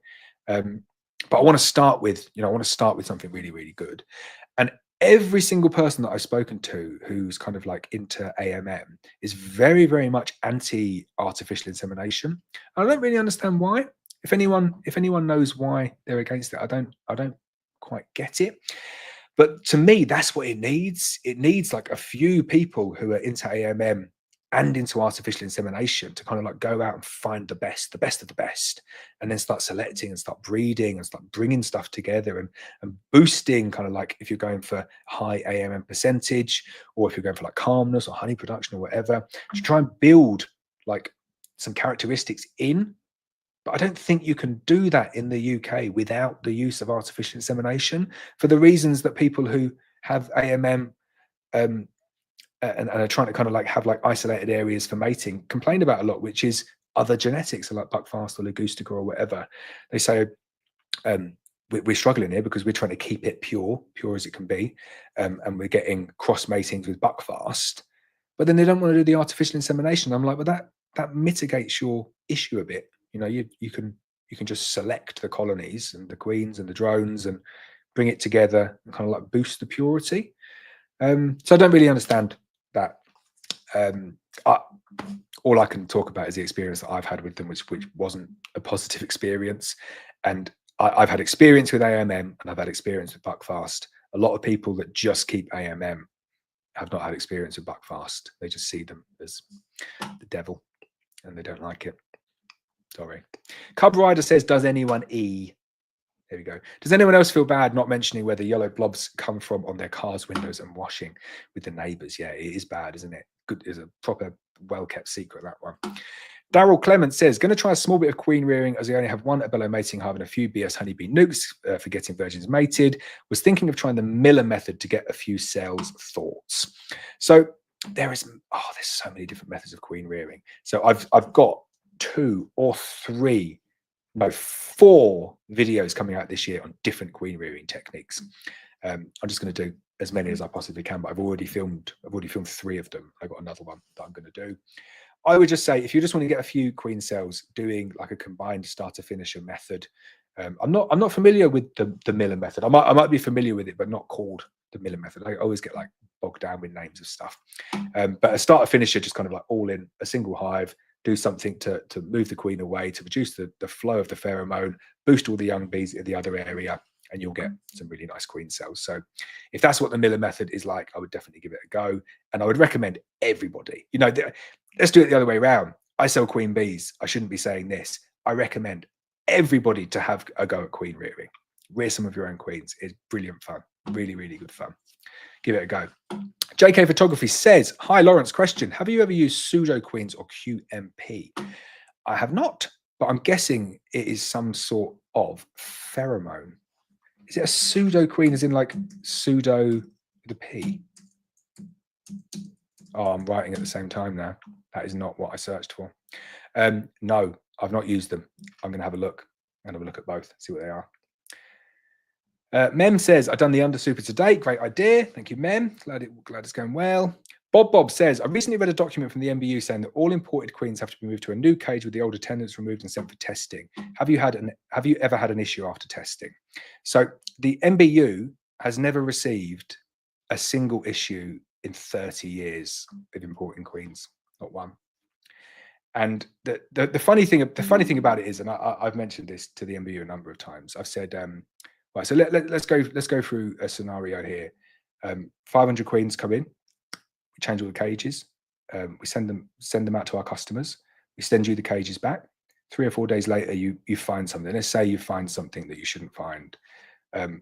What do you do next? And they say, well, you give us the name and address of all of your customers that you sent that batch of queens out to, and we'll take it from there. And I say, well, come on, what are you going to do? So I give you 500 people's addresses. What's the plan? What's the plan of attack there? Surely you're not going to send bee inspectors to 500 people's addresses. And their answer was, yeah, that's what we'll do. And I say, that would take you months. And they say, yeah, it probably would take months. And it's like, well, like that's madness. That's not a deterrent. That's not, like, what's the point in doing it? Because by the time you get round to that one person that had that one queen that had an issue, like, you don't know which queen it is. It's probably going to be spread. But in 30 years of importing queens, there's never been a single pest or disease transmitted through the cages like that. Nothing's ever been identified either through kind of like visual inspection of the cages or like a more thorough inspection of the cages. So like the risk is tiny, but then the kind of mitigation that's in place far outweighs the risk and doesn't even mitigate the risk. It doesn't mitigate it at all, because by the time they get around to go into these people's houses and go through all the colonies, it's spread. Come on, it's spread. Just imagine if like Tropolaelaps came in through one of them and that scenario was there, and then 3 months later they found the hive with Tropolaelaps. You know it's going to be in all the colonies, in all the apiaries that are around there. Definitely, isn't it? So I'm not a fan of the cage changes. Absolute ball ache. John says, sure, bees in trees will start drawing comb at the top and work down as they expand. They go kind of wherever. It's a good point. They probably do that in trees, don't they? Maybe they start at the bottom, but they've got to connect the wax somewhere, haven't they? Amanda Davison says, what about any drones if you underbrood? So when I underbrood, there's no queen excluder in there. So if they want to create drones, the drones can freely move around. But at that time of the year, they're not gonna have loads of drones anyway. Historic Honey and Bee Rescue says, "Good evening, Laurence. Hope you're well. When you started beekeeping, at what point did you give up work and go at it full time?" I love that. That is the question of the night. So 13 years after starting beekeeping, I've still not gone full time. So I have a full-time job. I'm project manager. Nuclear decommissioning is my main job, and my beekeeping is a hobby, believe it or not. Guy Walker, channel member, says, "One of my single brood hives, queen excluded with a little fondant left underneath, upturned poly ashforth feeder. Bees have filled the space with wild comb. Wasn't going to remove it yet, but when? How do I tackle this?" So let's draw it. Let's draw it. I didn't mean to do that. Right, so you've got beehive like that. Queen excluded there, going across. Upturned poly ashforth feeder, and then you've got kind of like let's take the snap off. You've got like wild comb coming down like this. Maybe a bit of fondant here. How would I tackle that? It's a real. Let me just double check. One of my single brood hives, queen excluded with a little fondant left underneath, upturned poly ashforth feeder. Yeah. So if you got it set up like that, if I've interpreted that right, it is really, really easy. You basically take the poly ashforth feeder off, give it a big thump on the queen excluder, shake all the bees out, take out all the wild comb, and then just put your super on top. The big risk is queen. Where's the queen? But if you've got the queen excluder in place, you know she's below the queen excluder, so you can just take that off. If you didn't have a queen excluder here, you just want to go through here first, just checking to see if you can find the queen. But I still think like the best way of getting a queen out is lifting up a box and just giving it a big thump where all of the bees fall back in. That's like the safest way to get all of the bees in. And then if you're looking at the box and you know the queen's not in the box, you just have to safely assume that she is in the hive. That is what I would do. All right, let's take all that back. I do like this app. It just makes it so much easier with the snap function because it means that I don't have to draw like a 3-year-old. Oh, Andy the Bee Man, channel member. He's become a YouTube channel member. Welcome, Andy. Thank you for joining. Let's have some tea. Ed Walton says, "If you were to transfer bees from 14 by 12 to Langstroth, would you place the Langstroth box above or below?" Right, so let's do another drawing. So this is another version of a transfer like that. So 14 by 12 box is here with some frames in. Not going to go all the way across. So you can use what is called a conversion board. So a conversion board is just a straightforward board that goes all the way across like that. It is only really like across there. Ridiculous. I'm going to have like a swear jar. Every time I get that wrong, I'm going to do a pound. Right, so this board here will look, I'm going to give you like a bird's eye view of it now over here. So it's just a straightforward board. And then in the middle, you just have like a hole like that. Doesn't matter what size, like big hole. But the idea is that the dimensions here are big enough to cover both the 14 by 12 and the Langstroth. So it might be that it's coming out to like here. And then you've got the Langstroth to go on top here. So let's snap it again. Oh, it's nowhere near as good as it. Love it. Love it, love it, love it. Good work, John. Good work, John. John's just WhatsApped me saying can't see the drawing. He's good, John, and he is good. Right, so let me start again. So this is the box. That's your 14 by 12 box there. And then I was saying you're going to put a conversion board in here. And then the bird's eye view of that conversion board looks like this. It's just a straightforward board with a hole in the middle there. That shouldn't look like that. Don't snap off. Hole in the middle like that. And it needs to fit, it needs to be able to cover both a 14 by 12 box and a Langstroth box. So it might extend out like that. And then your Langstroth box will sit on top. And I'd always do the conversion going up. Just wait until it's warm enough to do it. Makes it a lot easier. So that's what I would do. No queen excluder or anything. The bees will build up. They'll be in here. You turn the snap off. Bee up here like that. And then they'll start to kind of come up there a little bit, and then they'll get bigger. And then by the time they're kind of like filling all of this area here, all you do is put queen excluder in, and then make sure the queen is upstairs. My drawing has got very bad there. Make sure the queen's up there. And then once all of this brood down here has emerged, you can just remove your box and the conversion is complete. All right, let's recycle all of that. Thank you, John, for letting me know. That was the first major blunder. Aidan says, I have been making frames for cut comb today. Could you give your techniques on how to get perfect cut comb? Thank you. So I can't, I'm afraid. I'm not one for cut comb, and it's not something that I've ever done. So I'm not going to pretend that I am the expert on that one. Sorry. And that's as far as I'm going to go. That's the biggest cop-out answer, but I honestly don't know. I don't do it that much. And it's the tips that I know, the tips that I would give you are really good sharp knife, like the best sharp knife that you've possibly got, and then some way of keeping that sharp knife clean. So you need some water there. And you want to, like, after every cut, you want to clean the knife, and then it gives you a nice clean cut like that. Nice clean wooden board, and that's probably the easiest way of doing it. I wouldn't do, like, the ones where they stamp it like that. I just don't think you get a good cut out of them. Very difficult to get them clean in between. But a nice clean, super sharp knife that you clean after every time, and you should get clean cuts. Julian says, evening, Laurence, what a tan. It's not that bad. I've got beekeeper's tan though. Look at that. Can you see it on my hands? Like, maybe more on that one. I came back with a proper beekeeper's tan. My hands were really brown and everything else was just pale. Thomas says, one of my hives is on brood and a half, but most of them are, I think we've done that one. Yeah, done that one there. Right, Scout About says, if we want to build a nuke we have overwintered to a double brood nuke, when would you add a brood box above them rather than below? So no earlier than the middle of April, I would say. It's all about the temperature. As soon as you're getting kind of like 9 or 10 degrees overnight temperature, you can do anything like that. It's that nighttime temperature where you don't want to give them the space up above. So I'd say middle of April, safe bet. Aidan says, I'm in the southeast of England. We have a cold spell coming, so I will put the supers on afterwards in the beginning of April. I think that's a sensible move. Ed Butler says, hi, Laurence, what are your thoughts on disinfecting your frames with bleach instead of soda crystals? Thanks, Ed.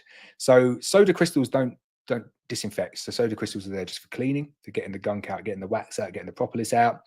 The only way to really kind of like sterilize frames is to bring them up and properly boil them. And that brings them up above the temperature needed to kind of kill EFB. But so disinfecting them with bleach, you could, but I wouldn't want to put like my wooden frames into bleach and then have them soak it up and then have that in the hive. So I would just boil them. I think it's a much better way of doing it. Dido or Dido says, hi, I want to ask how to make the bees go up in the honey box where we take honey for the season from them. I don't know what is the right term and when should I place them. So for us in the UK, I would say safe bet middle of April. And then to get them to go up, this is a question that I get a lot. The bees will go up when they're ready to go up. As long as your queen excluder is not defective, you do get defective queen excluders with the sizing that's slightly wrong. But as long as that's not defective, the bees will go up when they need to go up. There's nothing you can do to get them to go up any quicker. The queen excluder is not stopping them go up unless it is defective. You get people saying, don't use queen excluders. They're called honey excluders, and it's not true. We'll do a video on that one this year to prove that is a massive, massive myth. John Sylvester says, thanks so much, Laurence. I should have mentioned single queen discounts as I may buy 3 from you as I've seen the 5 queen discounts. We'll do some single queen discounts as well, but they won't be before the 24th. So they'll be after that one. John Beagree, legend. He says, post added on No Nonsense Beekeeping Facebook group for poly cleaning and playlist for my first nucleus. Great work, John. Collector Rick's Honeybee says, stack silver, gold and honey better than fiat money. Nice. That's a little riddle. Morley Honey says, hello all. JL Hayes has given a $5 super sticker. Thank you so much. It's very kind. Got any questions, stick them in there. I'll be happy to answer. He says, Morley. Carol McCaskill says, evening. I checked my hive yesterday, had 6 frames of brood and 2 frames of brood in all stages. I ended up deciding to double brood already as this buckfast is a prolific layer. Was it too early? So I think if you've underbrooded, so if you put your new brood box underneath, you're all good to go. If you put it above, maybe gone a little bit too early. I would be tempted, if the temperature's coming back down, I'd be tempted just to lift it up and just put it underneath. And I think your bees will be much happier that way. Thomas Lindsay says, thanks, nice and easy. Yeah, tainted super, but oh well, maybe turn the wax into candles. Yeah, that'd be a good idea. With beekeeping, you know, it's all about just finding like what works for you. Brood and a half. I know a lot of people that love brood and a half, really do like it. They'd never change from anything else. And, you know, it's just kind of like a slightly bigger brood box. but double the amount of frames to inspect. But then, like I said before, you could just lift up the top of that brood and a half, see if you've got swarm cells underneath. And if you don't, you say, right, they're not going to swarm. And then it becomes a very, very easy inspection, better than a single brood box. Lynette says, if changing from brood and a half to single brood, can you clean the shallow and use new frames to make it a super again? So yeah, definitely. If you use new frames in it, you wouldn't even need to clean the super. I don't think. Like amatraz is wax soluble, so it's not like wood soluble. So it's not gonna be like sitting on the wood. It's just gonna be like absorbed into the wax. So yeah, you can give the box a scrape and a scorch if you want, but there's no need to do it. But new frames should be good. Simon in Devon says, how do I become a channel member? So if you go onto the YouTube homepage where it says subscribe, there's a little button next to it that says join, and then you click there and you select which channel membership option you would like. I recommend the exclusive VIP mentoring one, which is very, very good value. £8.99, you get access to all the exclusive videos, and then you can ask any questions, and I'll get back to you as soon as I possibly can. I'm pretty good at getting back. Collector Rick's Honeybee says, I installed eye bolts in my layers hive so I can lock them down in my town. Very good. Hope that's working for you. Cub Rider says, in the new Abello mating hive, why have they made it so you end up with 1.5 frames each side when 2 full frames is obviously needed? Seems a strange idea on a great system. So like 1.5 frames is in like 3 half frames, yeah? That's what it is, isn't it? You got 3, so it's like 1.5 frames each side when 2 full frames is obviously needed. Why 2 full? Why is 2 full frames obviously needed? I'm well confused here, because it's, you know, like each mini mating nuke is 3 frames, like 3 full frames, and then you put them in half and you get 1.5 on one side and 1.5 on the other side. They're quite big frames. They're much bigger than like standard mini mating hive frames. So in terms of like number of cells, way more cells in 1.5 frames that size than there are in 3 or 4 frames of a smaller size. I think I've confused that. I don't think I've understood it well, but I don't see an issue with it. Is it you're saying that you might end up with like half a frame that you don't need, but then you've got the 2 sides to balance it out, so should always work out, I think. Andrew Cook says, hi, big shout out for James for beekeeping for Hope Charity. Such a good guy. He's been taken for a ride and abused. His good nature. Think you know what went on. Loving the live chat. Really sad what's happened to James. Like he runs his beekeeping as a charity, as like an enterprise where he takes donations to help keep his bees. So he does it for, I don't know, oxalic acid sublimation and beehives and stuff. But then every single jar of honey he sells, he gives away to charity. And he's been kind of like suckered in by some scams in Uganda. And it turns out that the orphanage and the animal shelters that he thought that he was helping don't actually exist. And he's just been giving away money to scammers who have been parading it on TikTok. When I saw that video, I just thought, oh man, I'm so sad for him, because he started that up. Like, he just wants to help people. He's a really, really nice guy, and he just wants to help people, and he's trying to do something different, and he puts a huge amount of effort into it, and like it's got it to a brilliant place where it is. And, you know, like constantly fundraising, constantly getting people to support stuff and do GoFundMe's, and then to have something like that happen, like, it'd make you feel sick. It would make you feel properly sick, because I think he feels like, you know, that money could have gone to someone, like help someone out. But also that he might have, you know, people who have donated might feel like a bit cheated and stuff. But then for him to come out and do that video and like to hold his hands up and be so honest and stuff, I've got huge respect for him. That is not a difficult thing. Sorry, that is a very, very difficult thing to do. To kind of have the courage to come out and say, like, this has happened and I'm embarrassed about it. And you could see the emotion in the video. It was really, really sad. So huge respect for him for doing that. And I hope that it doesn't kind of permanently put him off doing what he's doing. I don't think it will, because he's quite determined, and he's built something that's good and unique. But yeah, it wasn't nice to see. Lynette says, my BB Wear suit turned up yesterday. I hope it's as good as you say in the summer. Last year, I was laughing at people spending that much on a suit. They are not cheap suits, are they? But I'm sure you will love it when that temperature starts going up. Guy Walker, channel member, says, as adding chili to honey is classed as adulterated, what extra requirements do you need to undertake to sell hot honey compliantly? Assurance, labels, health and safety. I'd love to be able to answer that one. We outsource it and we get someone else to do all the work for us and all of the compliance. Because when I started looking at it, it was a huge undertaking, and there's no way that we could have done it here. So we outsource it. Oh, excuse the pun. And I don't know. Because when I started looking at it, it was just all of these different legislation and regulations applied. And I just thought, well, like, we just got one like outlier product. Like, if I have to do all of that, I just won't sell it. And that's what I think a lot of people do. So we get someone else to do it for us. Much easier. Elsadek Cowan says, is there any reason why I can't find queens in the hive after the winter season? So maybe they were marked before and they've like rubbed the markings off, or maybe they superseded late on in the year. So you had a marked queen, you no longer got a marked queen. Also, if you don't mark your queens and you just can't find her, you lose your eye for it. I always find the beginning of the year terrible at finding queens, and then you get much better at it. I'd say it's probably one of those reasons. Yip ding ding says, apologies for joining late, but I bought 7. I'm assuming that's Black Mountain Honey Queens late last year. They're bubbling over. Not the first time you've heard that today. Very good.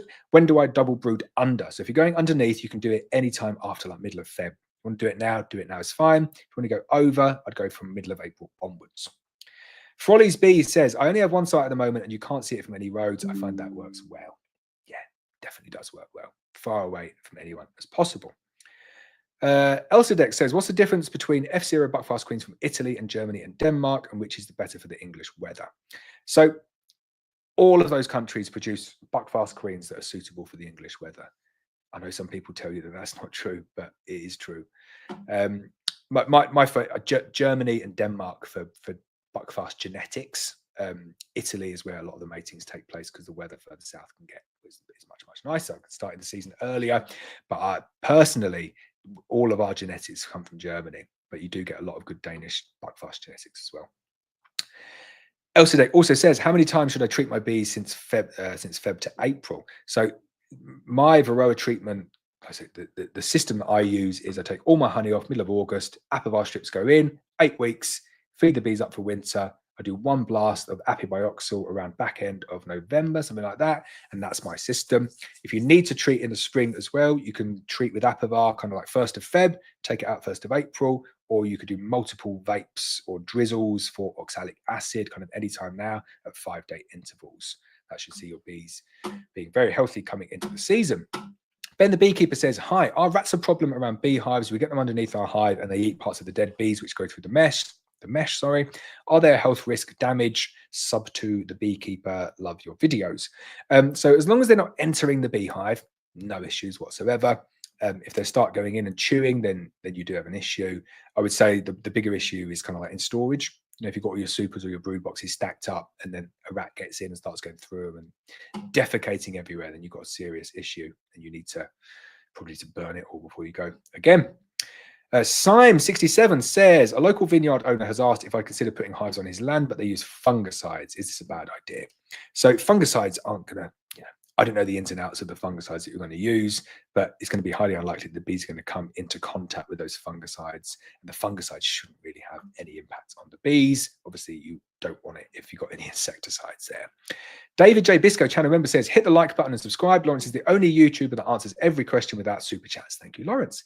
It's my pleasure. Got a very sore throat. You can see I'm going a bit quicker today. Julian Lawley says, saying hi to Ben the beekeeper from fellow Southwest Devon beekeeper. Got a virtual high five there. Flower Street Farm Bees, Jen and Brian says hello from Colorado. Hello to you too. Robin Todd says Mantap Pack. Definitely in joke there. David J. Bisco says, yesterday was really warm and was exciting to see the bees bringing pollen back. I cannot wait for the new season. I'm like that. It's like, come on, let's get going. We're there though. You know, the first batch of nukes goes out next week, this Wednesday. Can't believe it came around so quick. Colton Judd says, I'm getting my first bees next month. Very exciting. There's nothing like the first bees you get. It's brilliant, isn't it? Arjuna, I think, says, do we need to remove a medium super used for winter stock as it went through Apivar treatment? When the supers go on, the bees could move the tainted honey around. So it's weird. Like I have loads of discussions about this with people. It's not the honey that's tainted with Apivar. It's the wax that's tainted with Apivar. And what they say is that you can't extract out of the wax that's tainted with Apivar, but you can move that honey around And if the honey from the Apivar tainted frames is moved out of those frames and into clean frames, then it is no longer tainted with Amivar, and you can safely extract it. I know it's like a really like weird thing to think about, but the amitraz can only be dissolved. It's only soluble in wax. It's not soluble in wood. It's not soluble in honey, which is like water based. It's just soluble in wax. So it's only going to kind of like get in the wax, and then when the honey's out of the wax, it's still there, just in the wax, and it's not transferred through to the water based honey. So you can see how that honey can be moved around without it being tainted, because it's only the wax that can be tainted. So I think that works. So Cub Rider says, how are people getting away with selling honey as raw on TikTok Shop? Drives me crazy. Doesn't drive me crazy. I think raw is a perfectly acceptable term for honey, and it's one that we should use more. And the latest landslide case when a council that won't be named took a company to court for selling raw honey, when they said, we're not changing it, take us to court. So they took them to court.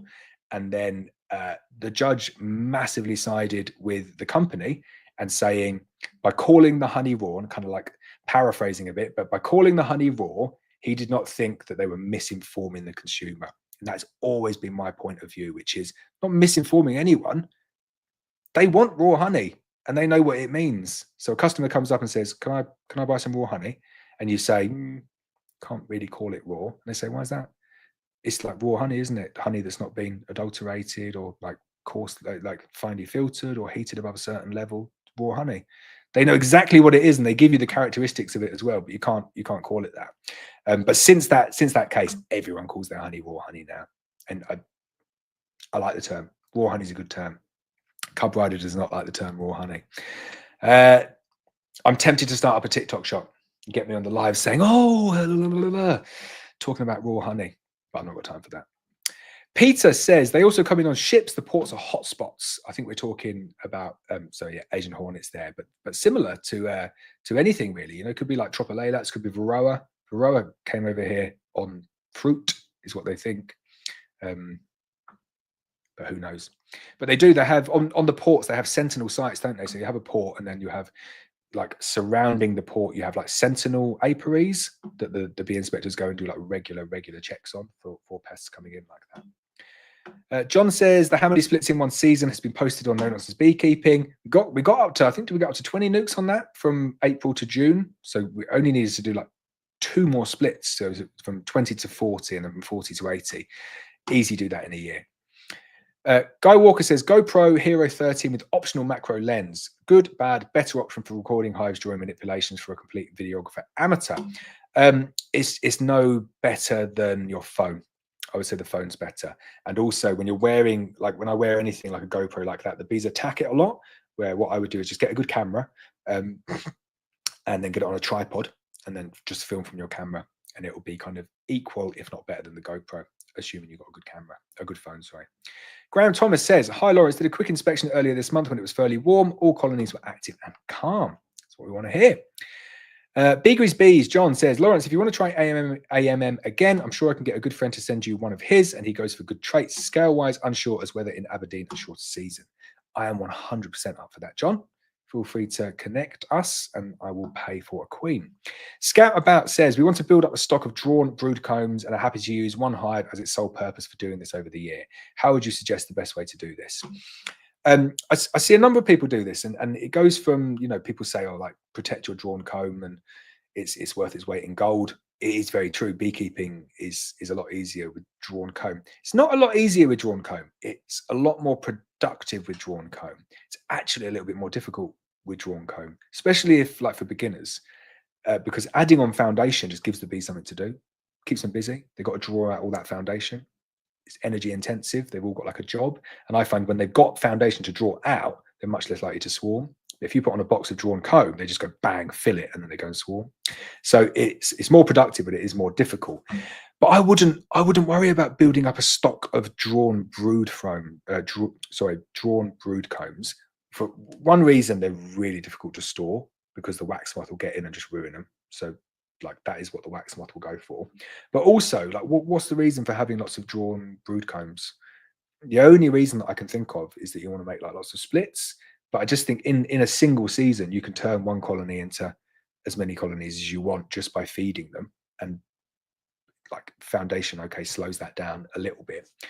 But you'd only be wanting to build up a stock so that you could do like some rapid expansion at some point. So I just wouldn't recommend it.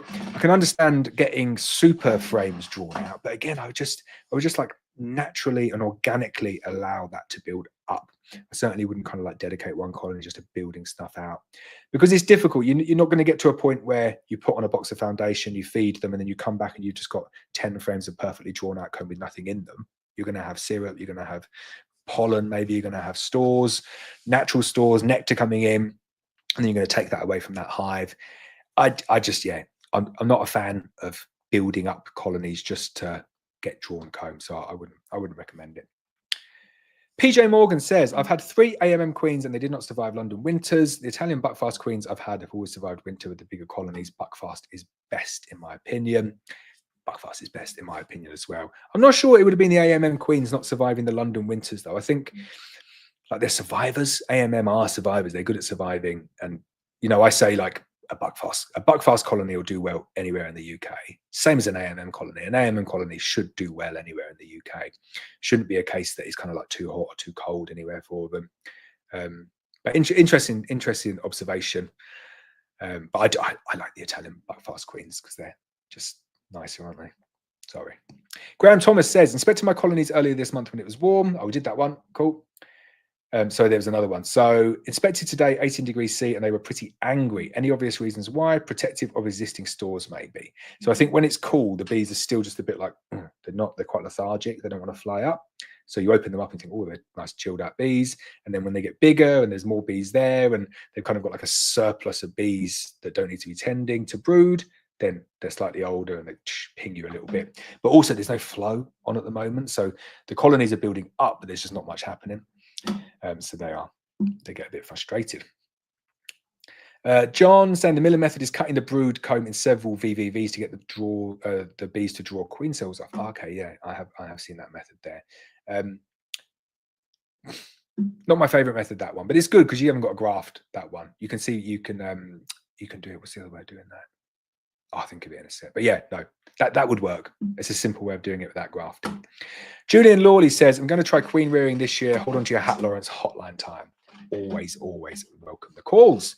Jizz Wizard, love it, says, my bees are confused. My bees are flying today and there is still 6 inches of snow on the ground.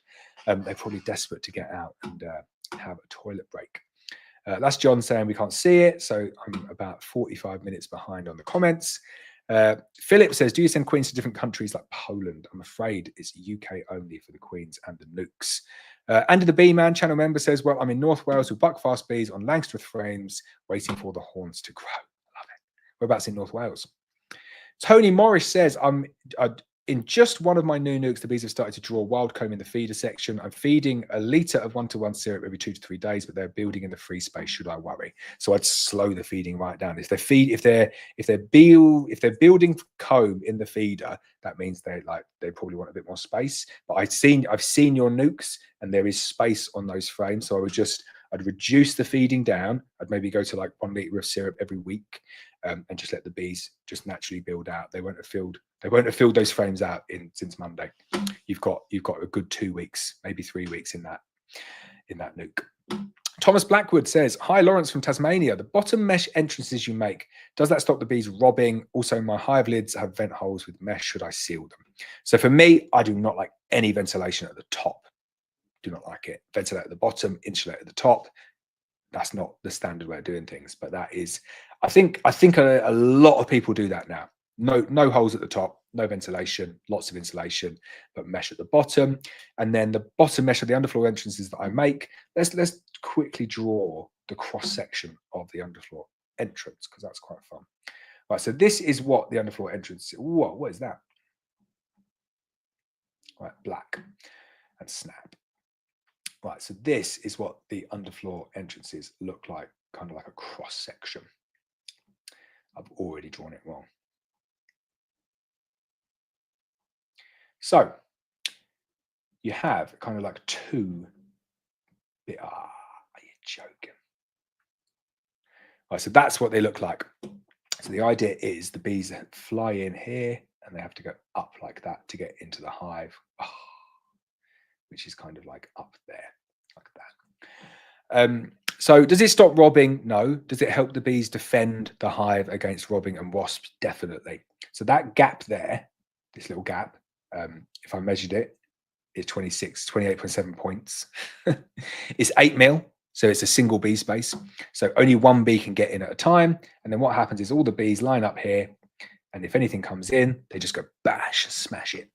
But you can also reduce it down from the front. So you can reduce the entrance down from the front as well. But it is a very, very good system. The reason, my favorite thing about the underfloor entrance is the way that you close it up. So all you do is you just get some like foam and you just like jam the foam in there like that. And then that's it, it's sealed. So you just like stick a bit of foam in. Really, really easy to seal it. And even better if you get the foam right in like there, like that. And just like standard foam, get it for, you'll see it in skips, like when people chuck away sofas and stuff. Just chop it into strips like that, stuff them in, and then you can transport the bees. And the best thing, even better than that, is that on like hot days, you take the foam, dunk it in water first, and then stick it in, and then the bees drink it, and it like they use it for cooling it down during transport. So really, really nice system.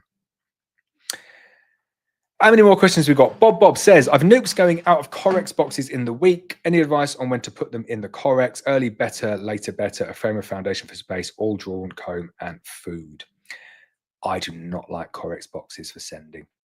We've had so many die. We've had a lot die in Corex boxes and very, very few die in poly boxes. I've had a couple die in poly boxes, but I've had it where I've sent out like 12 nukes to someone in Corex and they've all died.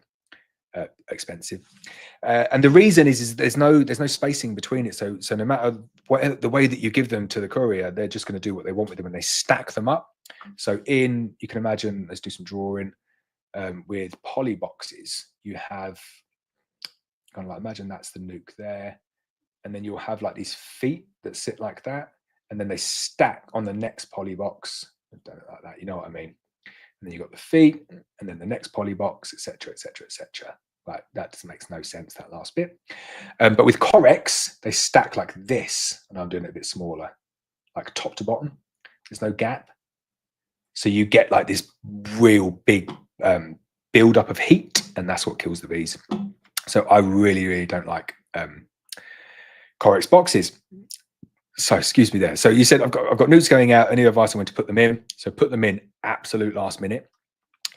Spray them. We spray ours with like cool water. Make sure that you're using ones with the biggest possible mesh that you can possibly get. Definitely don't use the one with holes in. That is just the best way to bake a nuke. Can't believe people still sell those, and I'm really sorry if they're the ones that you've got, because they are not good, and I wouldn't be sending bees out in them. Frame of foundation for space, yeah. So understock them. More brood, less bees, definitely. And put them in at the absolute last minute and get a very, very late collection and get a quick courier, someone that's going to send them next time. Cub Rider says, at Telford, I heard a couple of well-known beekeepers say if you inspect before April, they can bore the queen. Have you heard this before? Who said that? That's bollocks. That is just rubbish. Basically something that you say to someone to stop them inspecting before April. Not true. Thomas says, have you used a solar wax melter before, and what's the best one? I'm looking to speed up the wax melting process. So I've got the Abello one, and it's good, but like it only works on the very warmest of days. But then once you get it up to temperature and it's warm, it's very, very quick to get through quite a lot of wax. So you can make them as well. This isn't a shameless plug for Abello, but the Abello one is well made. I think the big thing is the insulation and the quality of the glass that you've got. You want glass that's going to let as much heat through, and then you want a body that's going to keep as much of that heat in. The Abello one is good, but I've seen a few other ones as well that are similar. So I think they're all much of a muchness. The thing that I do like about the Abello one is they have this stand. It's quite expensive, but it's like a rotating stand, which you kind of think at the beginning, oh, that is well frivolous. Who needs a rotating stand?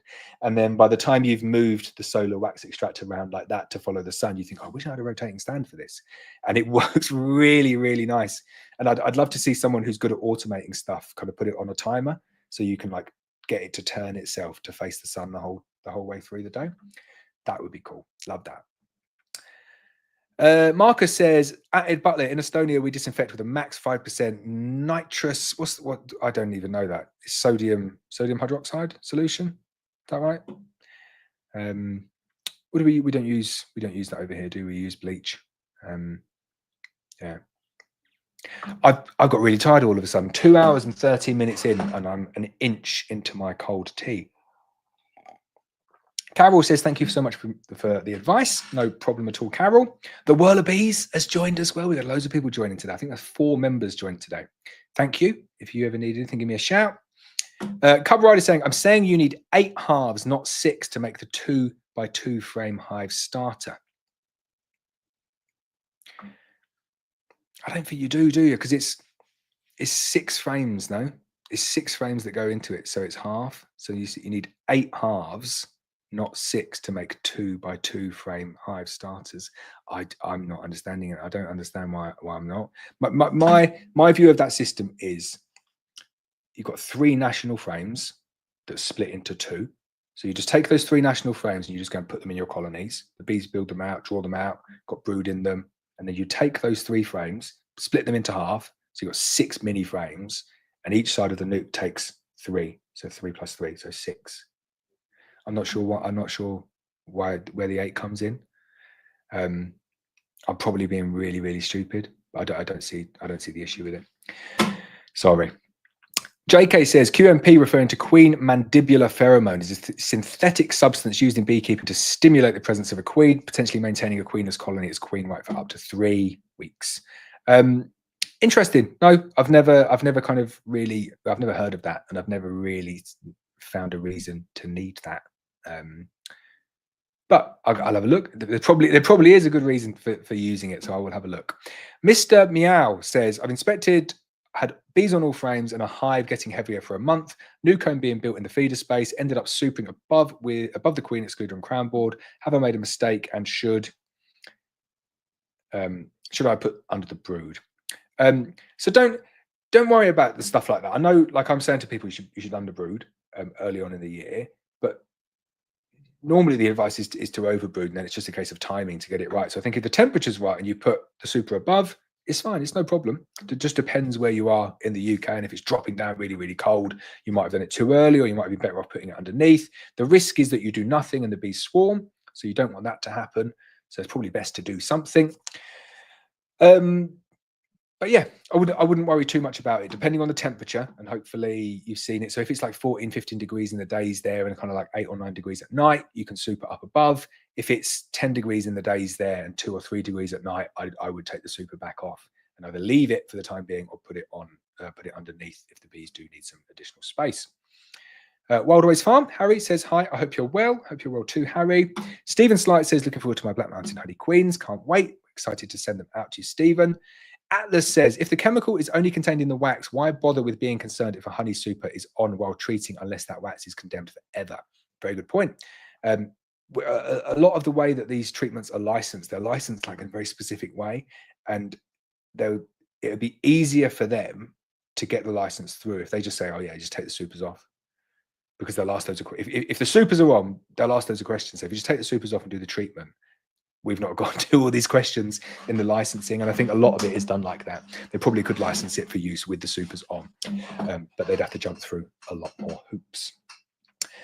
Cub Rider says, I love the term raw honey, but didn't know those facts. Thanks for the info. Raw it is then, definitely. Like the word raw honey. Where are we going? Right. Sorry, that one there. Atlas says, I don't use any chemicals, but I find the rationalizations around using curious. It is very, very curious indeed. Elsadek says, I saw a couple websites selling manuka trees here in the UK. Why not plant manuka trees and extract honey from them? There's actually an estate in the UK that has gone all in on manuka. Couldn't have timed it any worse, but they've got thousands of manuka trees, and I think they're at the point where they produce their own manuka honey now. In the UK, the regulations say for a honey to be classed as like single floral source, needs to have over 75% of that nectar in it. So you couldn't just do a couple of trees. You need a huge estate to make it actually manuka honey.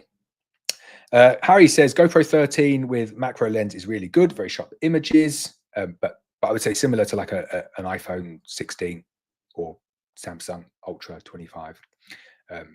Equally very good images. Harry says, I want to go from 24 to 60 hives this year. Any tips? That's pretty easy, that one. I would just go straight forward. Bang, split down the middle. Go 24 to 60. Just do it in one hit. Split them all in half, and some of them split into 3. You should be good to go. Harry says, would you say it's too early to checkerboard drawn frames? I wouldn't be checkerboarding anything yet at the moment. There's just too much risk for stuff going wrong, and I don't think the benefit's there, and it's still cold. I would give it a couple of weeks. Atlas says, make pushing cages or learn how to graft or buy an incubator with queen cages. Is that a question? I think that's in response to someone else, isn't it? I think learn how to graft. William Sharple says, how do you store drawn supers over winter? So I like to store them wet. So I harvest them, take the honey out, blow all the bees out, and take the honey out. And then I stack them up on a pallet, crown board underneath or an upturned roof, stack all the supers up 4 high-ish with a roof on top, ratchet them down, build up a whole super so they're like properly secure, and then wrap in plastic wrap. That is my system. That is the system that I use. Ben the Beekeeper says, sorry, my keyboard was weird. I meant sub to Ben the Beekeeper. Love your videos. Everyone out there needs to sub to Ben the Beekeeper. There we go. Larrymore Farm says, hello, everyone. Hello to you too.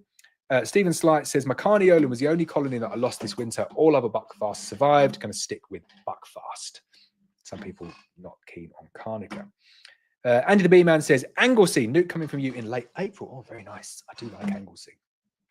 Scout About says, I noticed some bees in a hive are a bit darker on their abdomen and are a bit shiny compared to their sisters in the same hive. Are these just old bees? So likely that it's just old bees. Google CBPV as well, though. So chronic bee paralysis virus.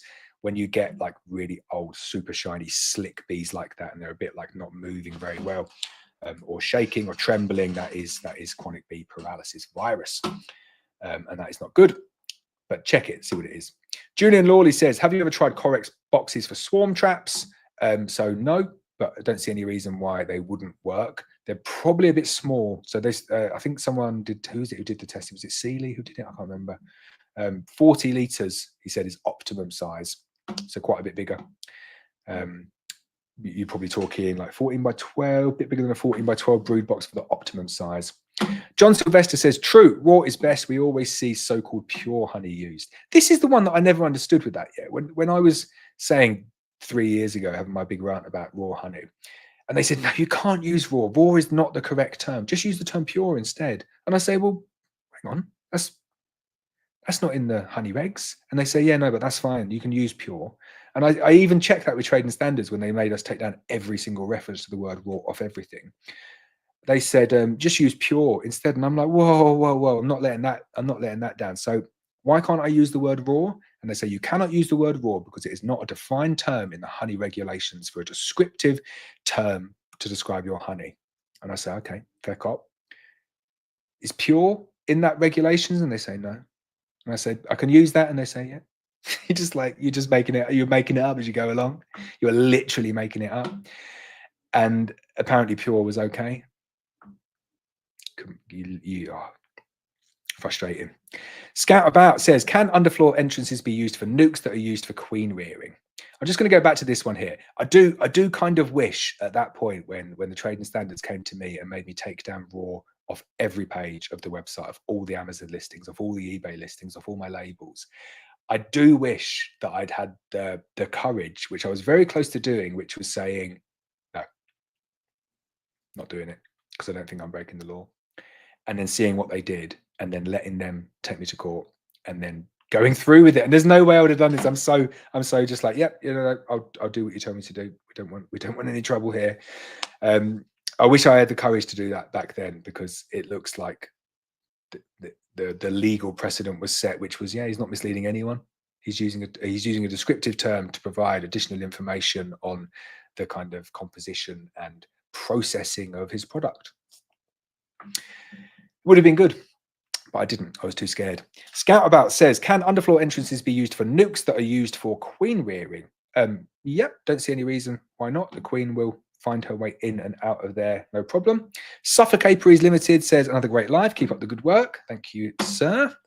Frank Corbett says, hi, Laurence. Greetings from Limerick. Do you reduce the entrance in underfloor floors in winter? So I don't, unless I see any signs of robbing or wasp attacks, and then I'll give it a go. I reckon we'd be up to a tenner in the swear jar already with that stupid app. It was good. I like the app. We'll get better at it. I ideally want to get my pen because I sat here for half an hour with my tablet trying to work out, because I did it with the tablet before and it worked quite nicely on the tablet using this same app. But it's definitely better on, it's neater on the PC, but I would like to be able to like draw with the pen and not with my mouse. Alan Malone says, ended up with 4 hives dying early winter. I have 1 nuke and 1 hive left. When should I start splitting and when can I get queens? So we're taking orders for queens now. First batch goes out first week of April, basically sold out. So the second batch is, we have a weekly batch then. So every single week, send them out on a Thursday. I would focus on getting the colonies nice and healthy, getting them double brooded, probably going to take you through to like middle of May. And then you've got lots of frames to work with them. And then there should be a good supply of queens then as well. David says, my son bought me a flow hive a couple of Christmases ago. Late last year, I put a colony in, but left the super off for obvious reasons. How do I store the super this coming winter period?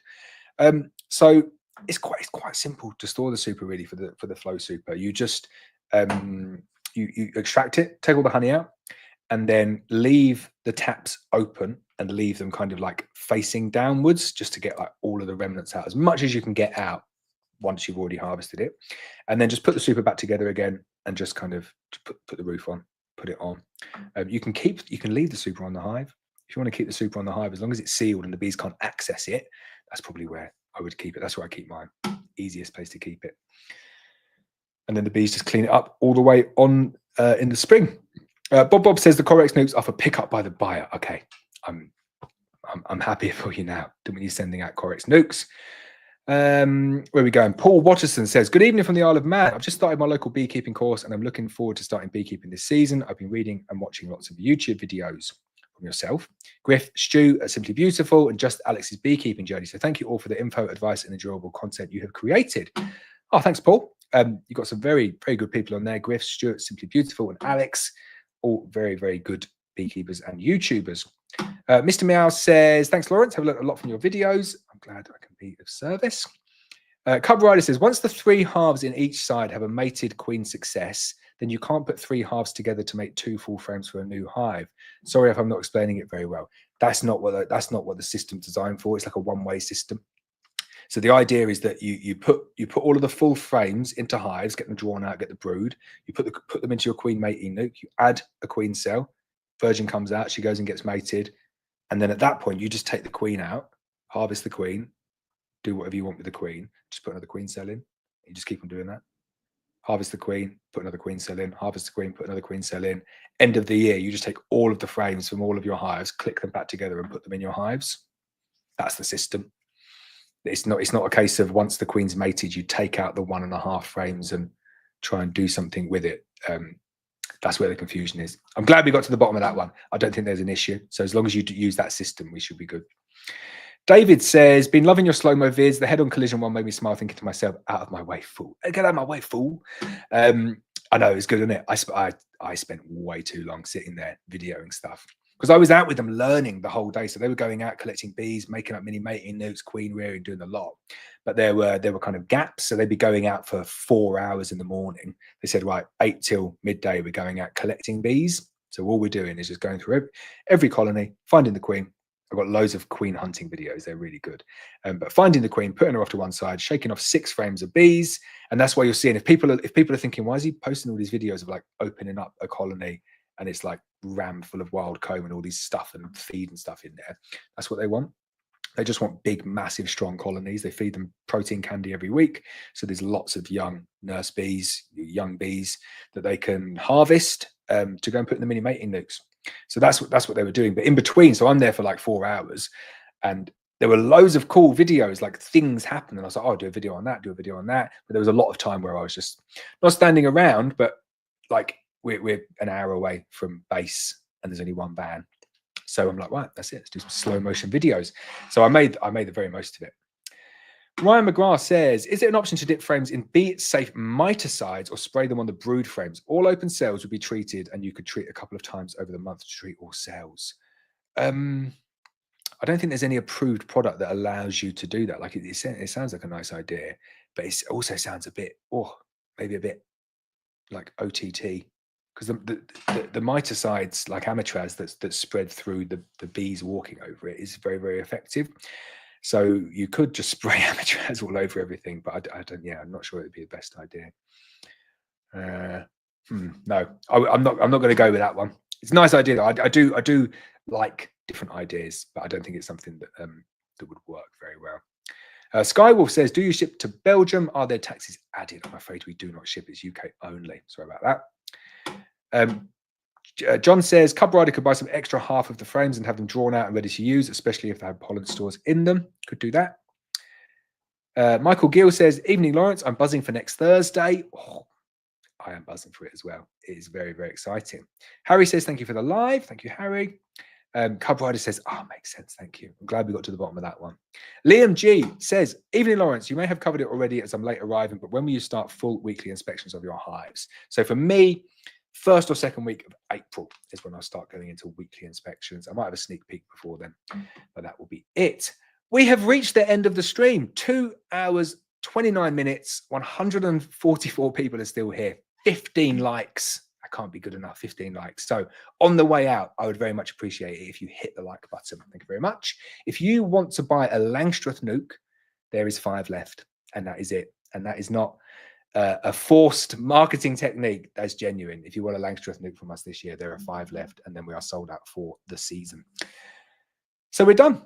That's the live stream done. I got Nigel as the last one. He says, I'm with Paul M. Learn lots from yourself, Alex and Stu. Need subtitles for Griff sometimes, though. Watching Griff on subtitles is possibly one of my favorite things in the world to do. Google has no idea what he is saying. It's really, really good fun. Watch a Griff video, put it on subtitles, and see what they say. But we're done. So every Friday, 7:30, let's talk bees. I'll be here. Come loaded with your questions. As David said, I always get to the bottom. I don't leave any question unanswered, and you have not got to pay me for the privilege of me answering your questions. I will answer them for free. I just appreciate your support. Brilliant support from everyone. I love it. And if there's anything I can do to make your beekeeping easier, just let me know. David has found 102 likes. I think I was looking at the Facebook likes. So 102 likes. I'll take that. Thank you for giving it a thumbs up as well. Julian says, thanks, Laurence. Graham says, thanks for a great stream. Stephen says, thank you. Robert says, thank you. Sting you later. We are done. I'll see you next week. Have a good one.